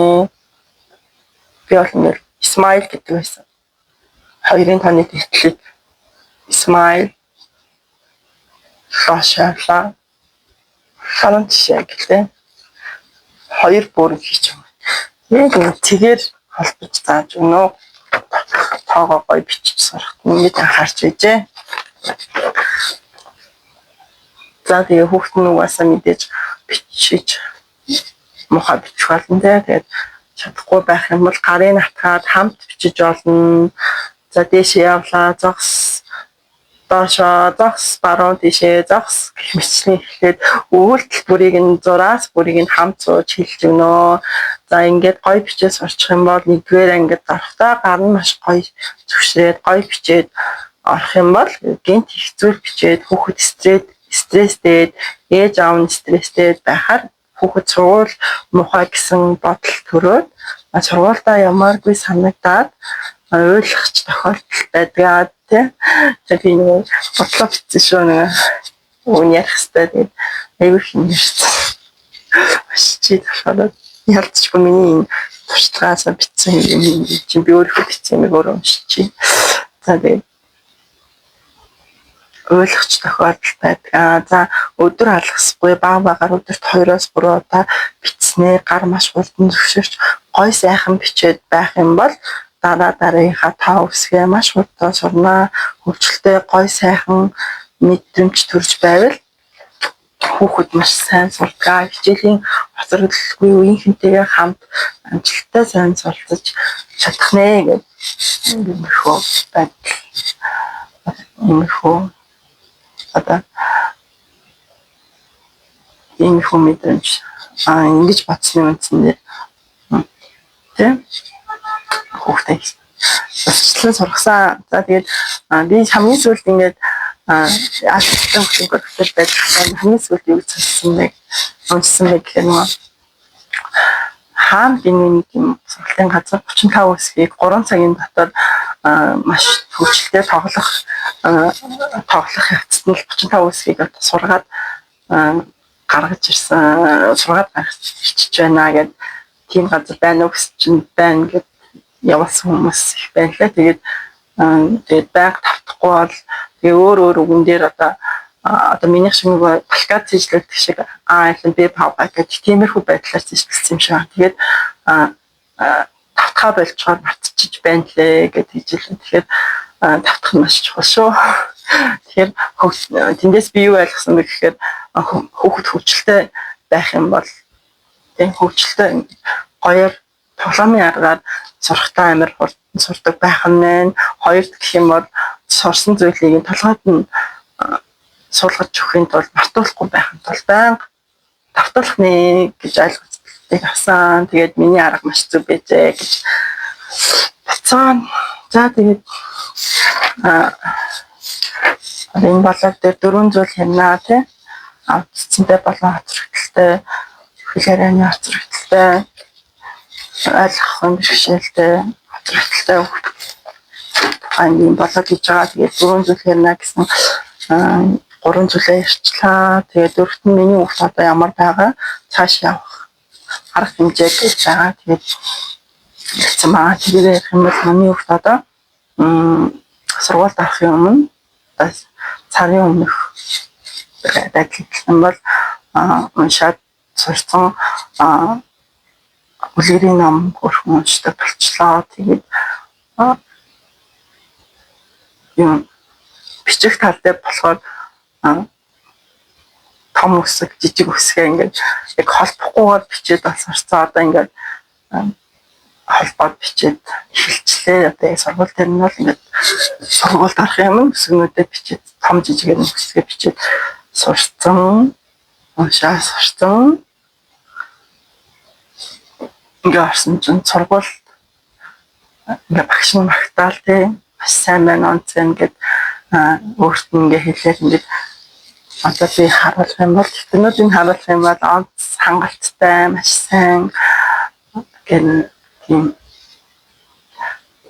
гоё имажтэй зурагтай хангалттай онц гэж бичсэн юм хөрхийн дардын талч бидний үед онц сайн гэж бичдэг шүү дээ. Тийм тамхтай болчихлоо шин. Би тэрийг ингээ өөр уншаад онц хангалттай гэдэг ийм шуурмууд авсан юм уу ч тийм зураг дараад дэвтэр дээр ном дээр бас явуулсан байхаа манай хүүхд бүхэнд өнгөрөөд багш намайг сайн байна гэж мундаг гэдгийгсэн ингээд баярлаад ингээд сургууль руугаа дуртай гүйж яваад одоогоор ямар ч хоцрогдолгүй маш айтайхан сургуультай явж байгаа. Тэгээд би одоо түрүү жил ингээд бичгтэн бэлдээвэл бит хоёр уйлаа болох нь тодорхой байсан. Би ах одоо нэгдэр ингээд орж байгаа хүүхдтэй биш хоёр дахь явж байгаа. Хоёр дахь нэгдэр ингээд хүүхдтэйгээ зурлалцж байна. Ах нэг 10 настай одоо 10 настай байгаа нэгдэр ингээд байгаа хүүхдтэрээ бол би юу байсан. Коронагийн үеэс манай охин нэг жил гаруй цэцэрлэгтээ явж чадаагүй. Коронатай кантилал бас нэг хөөрхөн кантилал тэгээд бэлтгэл сургууль орохын өмнөх бэлтгэл тийм хийж болж чадаагүй. Бэлтгэл ажиллаад нөгөө жоохон гарын зөвшөөрүүлээд цэцэрлэгээс нь хөөрхөн бэлтгэл анги гэдэг нэг одоо нийслэлтэй таарсан сургуульд орох бэлтгэсэн байх шаардлагатай тэр бүхнийг сурахгүйгээр манай охин бол сургуульд орж исэн. Тэгээд коронатай үед байлаа. Тэгээд нэгдүгээр ингээд ороод эхний 8-9 үсгээ үзсний дараа бас хөл хорой тогтоогдоод гэртээ бас 7-8 үсгийг би өөрөө зааж исэн. Тийм яг нөгөө юу яд гэрээр нэг ямар хичээл хийдэг вэ нөгөө уцаар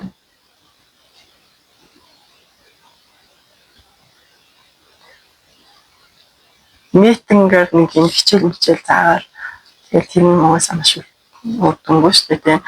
Тэгэл 7-8 насгийн өөрөө заагаад тэгээ тэр үед би ямар нөхцөл байдалтай байсан бэ гэхэд одоо донд хүү маань одоо нэгдүгээр анги байгаа хүү маань 3 настай цэцэрлэгт явуулдаг. Тэгээ амир цэцэрлэгт явахдаа ингээд 5 хоног яваад 10 хоног өвдөлт гэртээ эмчилгээ хийдэг байгаад тэгээд одоо 3 настай маань дөнгөж 7-8 сартай тэгээд тийм байдалтай 3 настай нэг жоохонтой 7-8 сартай нэг жоохонтой ингээд нэг нэгдүгээр ангид орж байгаа нэг хүүхэдтэй ингээд хоёр нялх хүүхэдтэй нэгдүгээр ангид орж байгаа хүүхэдтэй одоогоос 4 жилийн өмнө тийм нөхцөл байдалд анх охиныгоо нэгдүгээр ангид сурах зайлаа. Тэгээд би бол үнэхээр ядарсан тийм байдал нэгдүгээр ангид хоёр нялх хүүхэдтэй маш стресстэй маш ядаргаанд орсон байдалтай нэгдүгээр анги хүүхэдтэйгээ маш их стресстэй уурлаж уцаалж тааших чинь затаа хийсэн тэгэхээр хэцүү галзуурмаар тийм цаг үе байсан. Тэгээд нэгдүгээр анги хичээл зах ямар хэцүү мэддэг байсан учраас одоо надад бол одоо хоёр нөхөр маань хараад тийм нөхөр битэрийн зүгээс аав ээж байхгүй л те хараад өх аав ээж бол байхгүй л те. Тэгээд би бол яг хүүхдүүдээ яг өдөр болгон яг би л хардаг байсан. Тэгээд хаяа шаардлагатай тийм үйл хатмад мандсдаг байсан. Тэгтээ ер нь бол би ч л өөр хүүхдүүд өсгсөн. Тэгээд нэгдүгээр ангид охиныгаа суралцсан тул тийм стресстэй маш хэцүү байдсан байлээ. Тэгээд дараа нь хүүхдэд цагчаад цацчаад нэг хэлээ цацчаад дараа нь өөрийгөө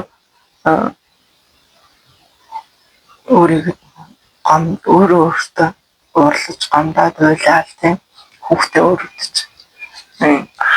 харж байлаа тийм хүүхэд байсан. Тэгээд одоо ингээд түрүү жил ингээд бэлтцсэн ямар амар нэг стрессгүйгээр ингээд бэлтцсэн ингээд орсон чинь одоо ингээд үе ингээд нэгдэр ингээд амар хад зэрэгтайгаар хичээл тавтуулж болд юм биш. Тэгээд одоо ингээд тоомоогоо хүртэл ингээд багш нь би бол бичих дадал тийм унших дадал суулгасан болохоос тоог бол оролдог байхгүй.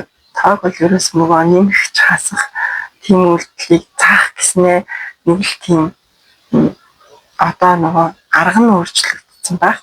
Багштайгаа зөрчилдөөд байх гэж бодоод одоо үеийн арга арай өөр гэсэн байх гэж жоох айгаад имээгээд тоог бол ерөөсөө зааж эхлэх байхгүй. Ерөөсөө ерөнхий 1-10 хүртэл тоолдогтэй мэддэг болохоос нэмж хасахлаар тэр ерөөсөө оролдог байхгүй. Нэмж таагаад гэсэн чинь цэцэрлэгийн багш нь хөрхэн суур тавьсан юм нэлээ. 1-10 хүртэл одоо ингээд нэмж хасахаар цэжэр бодоод хариуг нь тавиад маш хөрхэн бичээд гэсэн чинь би тэр хичээл мчиг үнэн стрессгүй даалгавраа хийж тасгаж байгаа. Тэгэхээр сэтгэл хөдлөлт хамаагаад одоо ямар хэмнэгаа гэхэд уншдаг өсгөнүүдээ нэг юм том жижигэр нь бичдэг холбож чадахгүй байсан. Тэгээ саяхнаас багш нь гортаа гэд холбоод ирсэн байлээ. За ингээд арсан ч бол сургуультай маш дуртай явж байгаа. Багшнууд нь маш гоё багш нөгөө зэний төрөө ярьж юм чинь.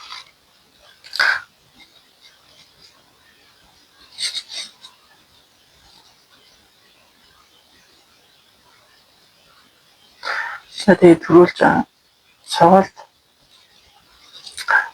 сурахаас өмнө нэгдүгээр ангид орохоос өмнө уншуулж сургасан шалтгаан гэх юм бол багш сургуулийн хүртээмж ба бидний хүмүүсттэй тусгаалan сургуульд орох нь тийм бидний хүмүүсттэй хурц ажиллах нь хэцүү байх болно гэж бодсон юм дээр төрүүлж заасан тийм. Тэгээд бидний хүмүүст хайрцгаад тийм аш авирын хувьдтэй тийм амар биш учраас гинт нэг амар хичээл сурахтай стартап хийсэн инглишээр аягүй нэг тусах. Тэгснээс бэльяа гэж бодсон. За одоо ийм их байна тийм.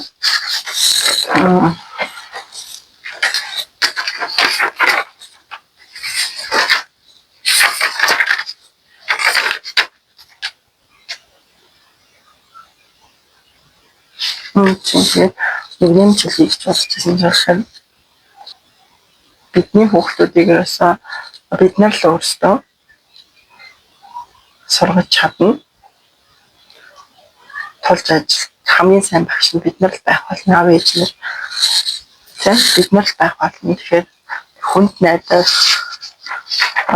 нь миний зүйл гэж миний хувьд бол боддог. Тэгэхээр маш сайн сургалттай маш өндөр өртөгтэй маш сайн сургуулиуд байдаг баг. Тэгээд тэрийг бол өсөхгүй мөнгө төгрөг байвал явуулах хэрэгтэй байх. Миний хувьд бол тийм болцоо байхгүй. Хүүхдээ хараад байгийн хувьд бол нэг хүний цалингаал амжилж нэг хүний цалингаал амьдралаа болгож юмдаа тэгэхээр өндөр өртөгтэй лаг багштай сургалт тийм сурах боломжгүй учраас өөрөө л хичээж амьдардаг да.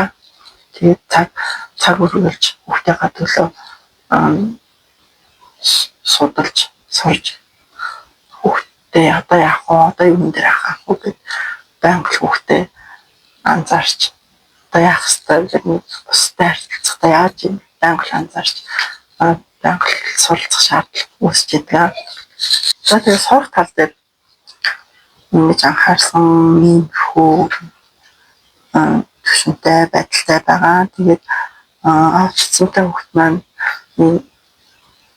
манай хүүхдийн хүүхд болгон хүнд хөнгөн тийм ангид байгаа манай хүүхдийн ер нь гайгүй ойр зүрийн гайлцалтай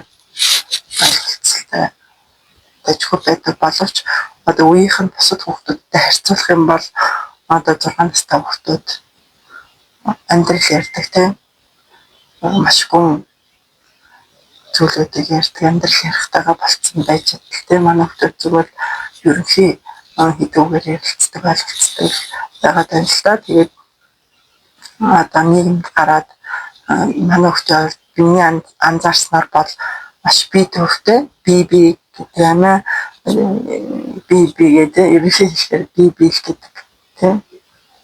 Тэгээд мухагаар хэлэх юм бол жоохон амиа бодсон юм шиг байгаа тийм. За тэгээд одоо жишээ нь одоо ярианаас нь анзаарчихсан. Тэгэхээр ингээд юу одоо гоё бичиж тийм тэгээ багш нь гоё бичиж гэдэг нь ээж багш намайг гоё бичиж найзаа муухай бичиж гэж цагнантэй гэдэг нь тэгэнгүүт нь миний хөөж гоё бичээд багш нь мундаг байна гэд найз нь ч бас гоё бичээд мундаг байна гэж хэлж болохгүй юу миний юу гэд тэрнгээ өөрийгөө л бие төвтэй амьдраад нөгөөдөө бас багш баясах гэж тавиад найзаа гэнтэй муу амтай гэж нэгэд амар бие төвтэй мэдчихэж байгаа хэвээр эндээс нь би анзаархад бие төвтэй тийм үйлдэл гаргаж байгаа. За тэгээд үеийнхэнтэй харьцуулах юм бол ойлгох нь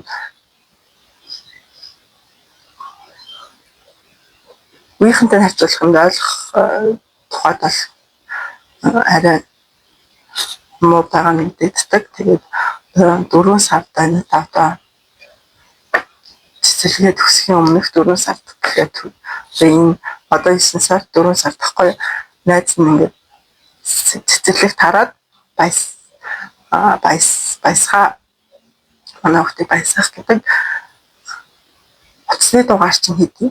Би чамруу залхыг заяа. Яри хоёлоо яри шүү. Тэгэнгүүт манай хүүхдэд тэр яриаг ойлгож байгаа ямар ч юм байгаагүй. Тэгэхээр ямар төвшөнд байгаа нь мэдэгдэж байна. Мэдэгдэж байгаа үед би тэгээд хүүхдээ ер нь нэлээд доогор байна. Анхаарах шаардлагатай байна гэж ойлгож байсан тий. Минийх нь бол амьдрал ярьдаг. Тийм хав ярьдаг насны дээр л байхад чинь манай хүүхдүүд цэцэг угаарч идэх хэрэггүй тий. Тэрийг би одоо нэг цааш анхаарч ажиллах нэ. За тэгээ дараа нь бас Мишель чи яа юм бэ? За буруу дараагийн нэг андаас нь болохоор буруу зөвийг ялахгүй хэлж анзаарчихсан. Сая одоо ингээд тэр сургуулаа тараад цэцэрлэгээс дүүг авдаг хгүй. Тэгсэн чинь савлуур дээр ингээд 30 минутын дүүг авахд 30 минутаас авахгүй тэгээд цэцэрлэгийн 2 савлуур байдаг хгүй. Хашаалтт нь 2 савлуур байдаг. Тэгээд нэгэн дээр нь ингээд суугаад савлаад амар савлуултад тоглох тустай ингээд тоглож байсан чинь 2 хүүхдээрээ одоо 4-5 дахь ангийн хүүхд юм аа. Хүүхдээрээ нэг талд нь суугаад нөгөөх нь ингээд өөр тоглоод ингээд тэгсэн чинь ингээд 2 савлуурын нэгэн дээр манай хүүхд нэгэн дээр нэг тэр 4-5 дахь ангийн хүүхд байгаа шүү. Тэгсэн чинь хөөе чи азгүй амтмын гэж авдсан манай хүү би тэр үгийг хэлдэг гэж мэдээчгүй. Тэгээд гэсэн чинь нөгөө хүүхд амар сонирхоод тэсний хичээ танаа хүүхд чинь намайг азгүй амтмын гэд. Тэгээд манай хүүхд одоо тэгмээс 1-р ангийн хүүхдээ тэгээд хэл дээрээ орсон юм аа. Тэгээд дөнгөж ингээд өгнүүдээ сулж байгаа. Тэр өгнүүдийнхаа одоо муухай үг, гой сайхан үг гэдгийг одоо ахандаа ингээд шинэ өгнүүдээ ялгаж салгаагүй байгаасаа тийч хэлж байна. Тэгээд манай хүүхдийг ингээд хүүхдийн хацаар ингээд анзаарах юм бол тэр чихөө чи азгүй амтаа гэдэг энийгээд байгаа байхгүй юу. Гэхдээ тэр манай хүүхдийг би өөр ингээд уушхтаа энэ манай хүүхд болох нэг тийм хүүхд болгондоо жоохон хөгжилтэй байх гэхэд жоохон найзлах гэдэг үг хичээдэг. Гэхдээ очроо олдгүй. Тийм бүх тахгүй. Тэгээд нөгөө тэр хүүхдтэй жоохон найзрахад ингээд хамт тоглох гээд ингээд өөртөө харьцуулах гээд ингээд мэрийгээд байгаа хэрсэнээ хөөхөө азгүй амт юм. Тэгэхээр хин манай хүүхдтэй одоо тоглох үү те. Тэгээд амар тийм орлох гэдэг боловч очроо олдгүй. Үнэхээр очроо олдгүй. Ер нь байн ганцаарч өөр хүүхдүүдтэй ч гэсэн тоглох гээд очроо олдгүй. Тэгээд би ингэсэн аахгүй тэр том хүүхдүүд танаа хүүхд яагаад ингэж хайж би хэлсэн те. Нөхд дөнгөж сайхнаас хэл гарсан шинэ үгээ сурсан байгаад тэр үгнийхаа утгыг нь ойлгохгүй муухай үг хэлчин гэж мэдэхгүй сайн үг хэлчин гэж ойлгохгүй болоо чамд ингэ хэлчихлээ. Тэгээд би бодохгүй тэр хүүхдээс чи хэрвээ намайг байхгүй чамайг миний хүүхэд ингэж азгүй амт ингэ хэлсэн. Тэгээд хэрвээ ингэ ээж нь одоо би ингэ хамт байгаагүйсэн чи манай хүүхдээ яаж харьцах вэ гэсэн чинь аташ тэгээд байгаа байхгүй ямар хөөх хааштай хүүхдээс нь л та зүгээр надад тийж харьцсан. Тоглооморч юм хөөхн хүүхдийн хөөхн цагаар надад шаардсан байхгүй. Тэгэхээр бидний хүүхдүүд одоо миний төслийн зүгээр миний хүүхэд бол ингээд тусдаа асуудалтай байгаа. Тэгэхээр би энэ дээр ажиллах нэ тийм би төвтэй миний андашин зүйлтэй би төвтэй үеийнхнийхээ мэддэг ярьдаг ойлгодог зүйл ойлгохгүй байгаа. Би өвдсөн дугаарч хийвээ гэдэг. За ийм зүйлүүд анзаарсан. Одоо харилцаа тал дээр хүүхдээ цалц тал дээр анзаарсан. Одоо энэ цавлууд дээр басан бүхэн дараах нь 1-р ангид басан те. Тэгээд ангийнхаа нэг хүүхдийг таньчиж тэгээд сургуулаа тараад яг урд нэг хүүхд яадсахгүй гүйцэж төрүүлснэ. Тэгээд тэр хүүхд амар хөөрхөн сургуулийн форум дээрээ ийм тийм сургуулийн эмнэлэгтэй тийм цагдаарахгүй хэлбэртэй малгай өмссөн байсан аахгүй юу. Тэгээ манай хүүхд хой би холгаач чи цагдаа чи полис би холгаач чи намайг бараач урд нь гүгээд байсан чинь ман тэр хүүхд нөгөө ээжтэй хөдлөө явж исэн манай хүүхд нэг тоохгүй. Тэгээ манай хүүхд болохоор нөгөө хамт тоглоом оллыг гэсэн нэг хаал тийж аюусаа хэлж чадахгүй зүгээр үйлчлэрээ намайг бараач би холгаач чи цагдаа чи полис гэдэг байсахгүй юу. Тэгээд ингээд ер нь бол маш хөөрхөн ааштай үедээ хөөрхөн ааштай заримдаа бол чинь алхах тэр биш хүү байдаг.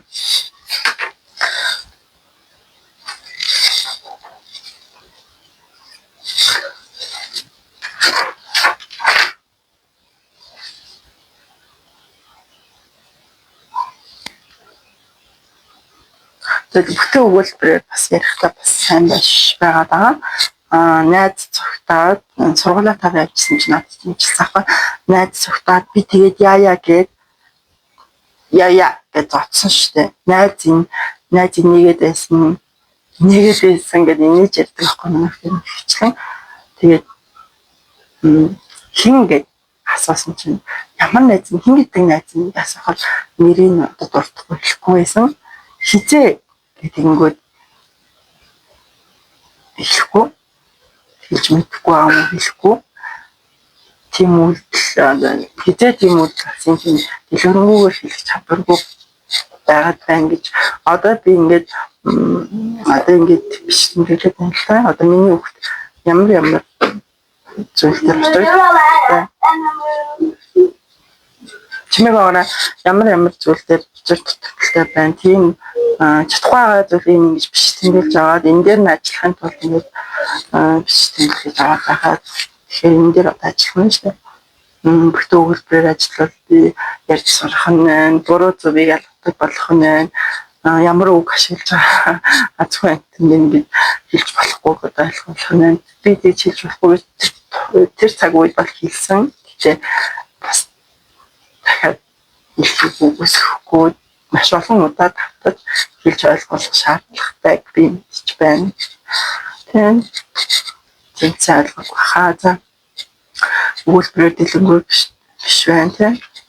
Дэлгэрэнгүй ярьж чадахгүй байна. Одоо түрүүний тэр хэлдэг найз цухтаад би тэгээд яа гэж цоцсон найз энийгээд байсан хаа гэж нээжтэй хизээрээ хинбэ гэдэг хичээлээр үү би хатыг асуусахгүй хичээлээр үү тарчаад үү хааны гадаа юу гэл тэ таны хүлээж байхад гэж хэлж мэлж чаддаг болох шаардлагатай юм аа гэж. Тэгээд одоо ингэ хин юу тэ яасын хизээ ямар гэдэг үнд одоо учир төгөлдөр сайн ярьдаг болохын тулд нэг юм ярангууд надад маш дэлгэрэнгүй асууж чадахгүй байгаа зүйл юм тодруулчаад ингэж яриад байдаг хэлнэ гэж өөрөөр хэлцүүлээд хэлсэн байгаамаа.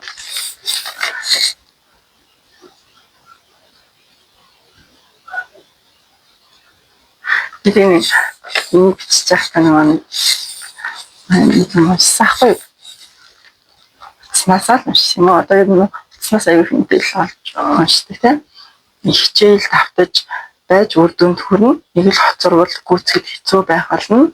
Тиймээс битгий хичээл таслал битгий чөлөө хүүхдээ ойлгохыг хичээ хүүхдээ унш тийм хүүхдээ ингэ юу хүсэж байгаа юм тийм уншгын тийм тань дургүй түрүүний миний хичээл татуулахад хичээл дургүй байгаа юунаас болоод дургүй чадахгүй юм шиг санагдаад хэцүү санагдаад хийхгүй байгаа юм уу хичээл хийхгүй гэж үе бас уурлах үед гэдэг тийм эсвэл үнэхээр залхуу нь хүрээд байна уу тийм хүүхдээ унших шаардлагатай тэгээд тохирсон үйлдэл хийх нь шүү дээ. Хүүхдтэйгээ ярилцсанаа хүүхдтэй зөв шаардлага тавиарай тийм.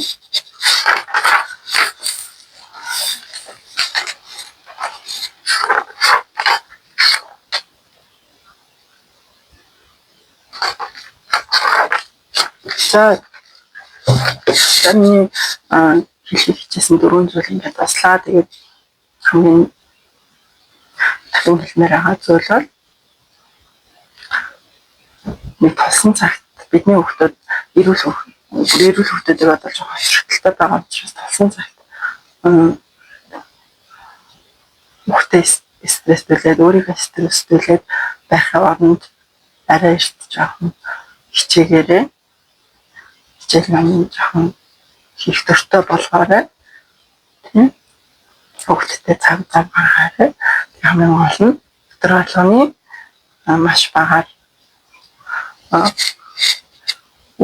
хийсэн үйлдэл нь сургууль тарахтаа стрессгүйгээр маш хоцор хөдөлгөөгөр хичээлдээ явна. Тэгэхээр хичээгээрэй л гэж хэлээ да. Тэгээд миний мэргэжлийн хүн биш учраас намайг багш хүн биш те. Зүгээр л ингийн нэг 3 хүүхдийн ээж. Тэг одоо тийм учраас намайг гоё ярьсангүй инг замбраатай ярьсангүй те. Ярьчихдаг байна те төвччин гэх юм уу тиймэрхүү юм гаргаж байгаа болоочлаарай би мэргэжлийн хүн биш би зүгээр 3 хүүхдээ ээж авдсан те. Хүүхдээ гэхдээ маш үр дүнтэй цэсний шинжилгээндээ хаяад энд хүн анзаарах юм бол одоо зүгээр аутизмын тухай ойлголтгүй хүн анзаарах юм бол эрүүл хүүхдээ гэж харна. аутизмын тухай ойлголттой тийм хүүхдтэй хүн байх юм бол би бол анзаардیں۔ Аутизмтай хүүхдийг хараад анзаарч энэ магадгүй юм байна. Энэ манай хүүхдтэй ижилхэн байж магадгүй юм байна гэж аюул сайн анзаардаг. Бидний хүүхдүүд бусдад ямар харагддаг вэ гэхээр би амар их танаа хүүхд амар хэлбэрийн хүмүүстэй танаа хүүхд амар ирхүүтэй гэдгийг амар ирх байхтэй гэдэг. Бусдад ер нь амар ирх харагддаг. Өөр хүмүүс ч гэсэн амар тэгдэг. Цэцлийн машинууд одоо нэг тустай байдаг байрны ингээд хажуу авирганых нь танаа хүүхд амар ирхүүл гэдэг. Тэгээд тэгж л анзаардаг. Тэгээд тийм хүүхдтэй хүмүүс болохоор нэг минийхээ хүүхдүүд хараад юм миний бодлоо аюул сайн тийм магадгүй манай хүүхдэд адилхан байж магадгүй гэж хардаг. Тэгээд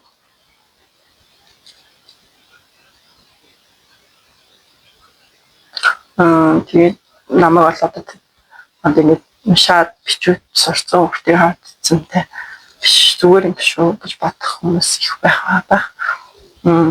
Тэрний бисэнчлэн тийм асуудлууд байна. Бас хайрцагтайгаар. Тэгээ одоо түрүүний шиг дураараа их тань харагддаг.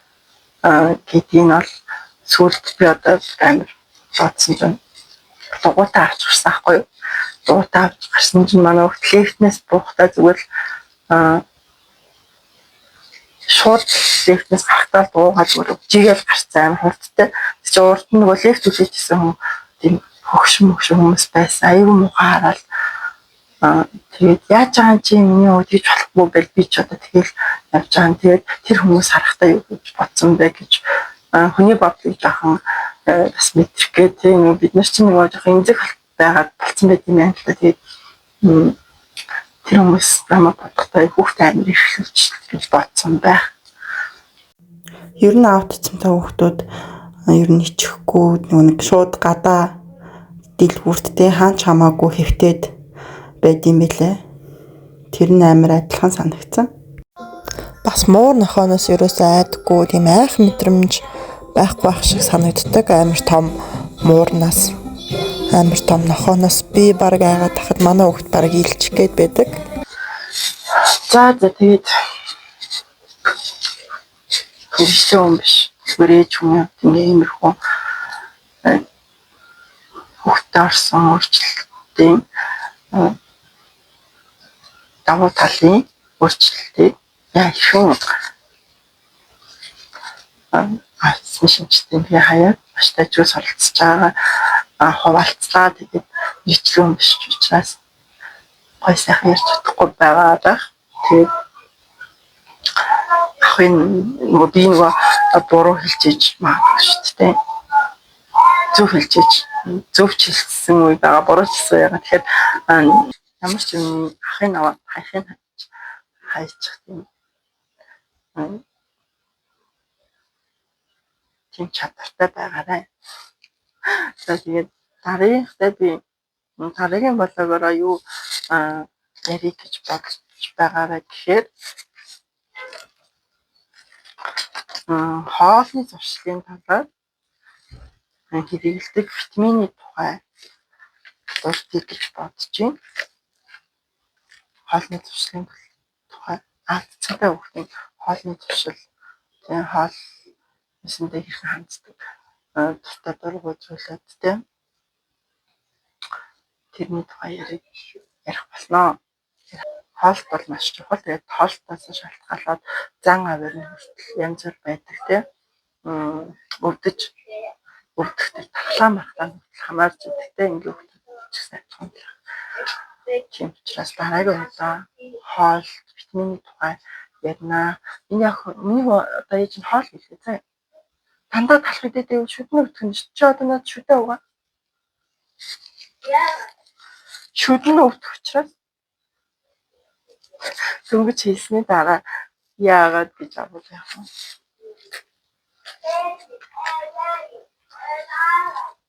Тэгээд хэмж асуух зүйл байх юм бол коммент хэсэгт бичээрэй.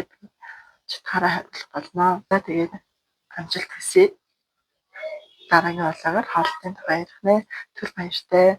Намайг дэмжиж надад орон өгөөд subscribe, like, comment сэтгэлээрээ асуух зүйлээ асуугаарай. Чатгаараа хариулах болно шүү. Тэгээд зөв баяр таа.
İşte bayrak.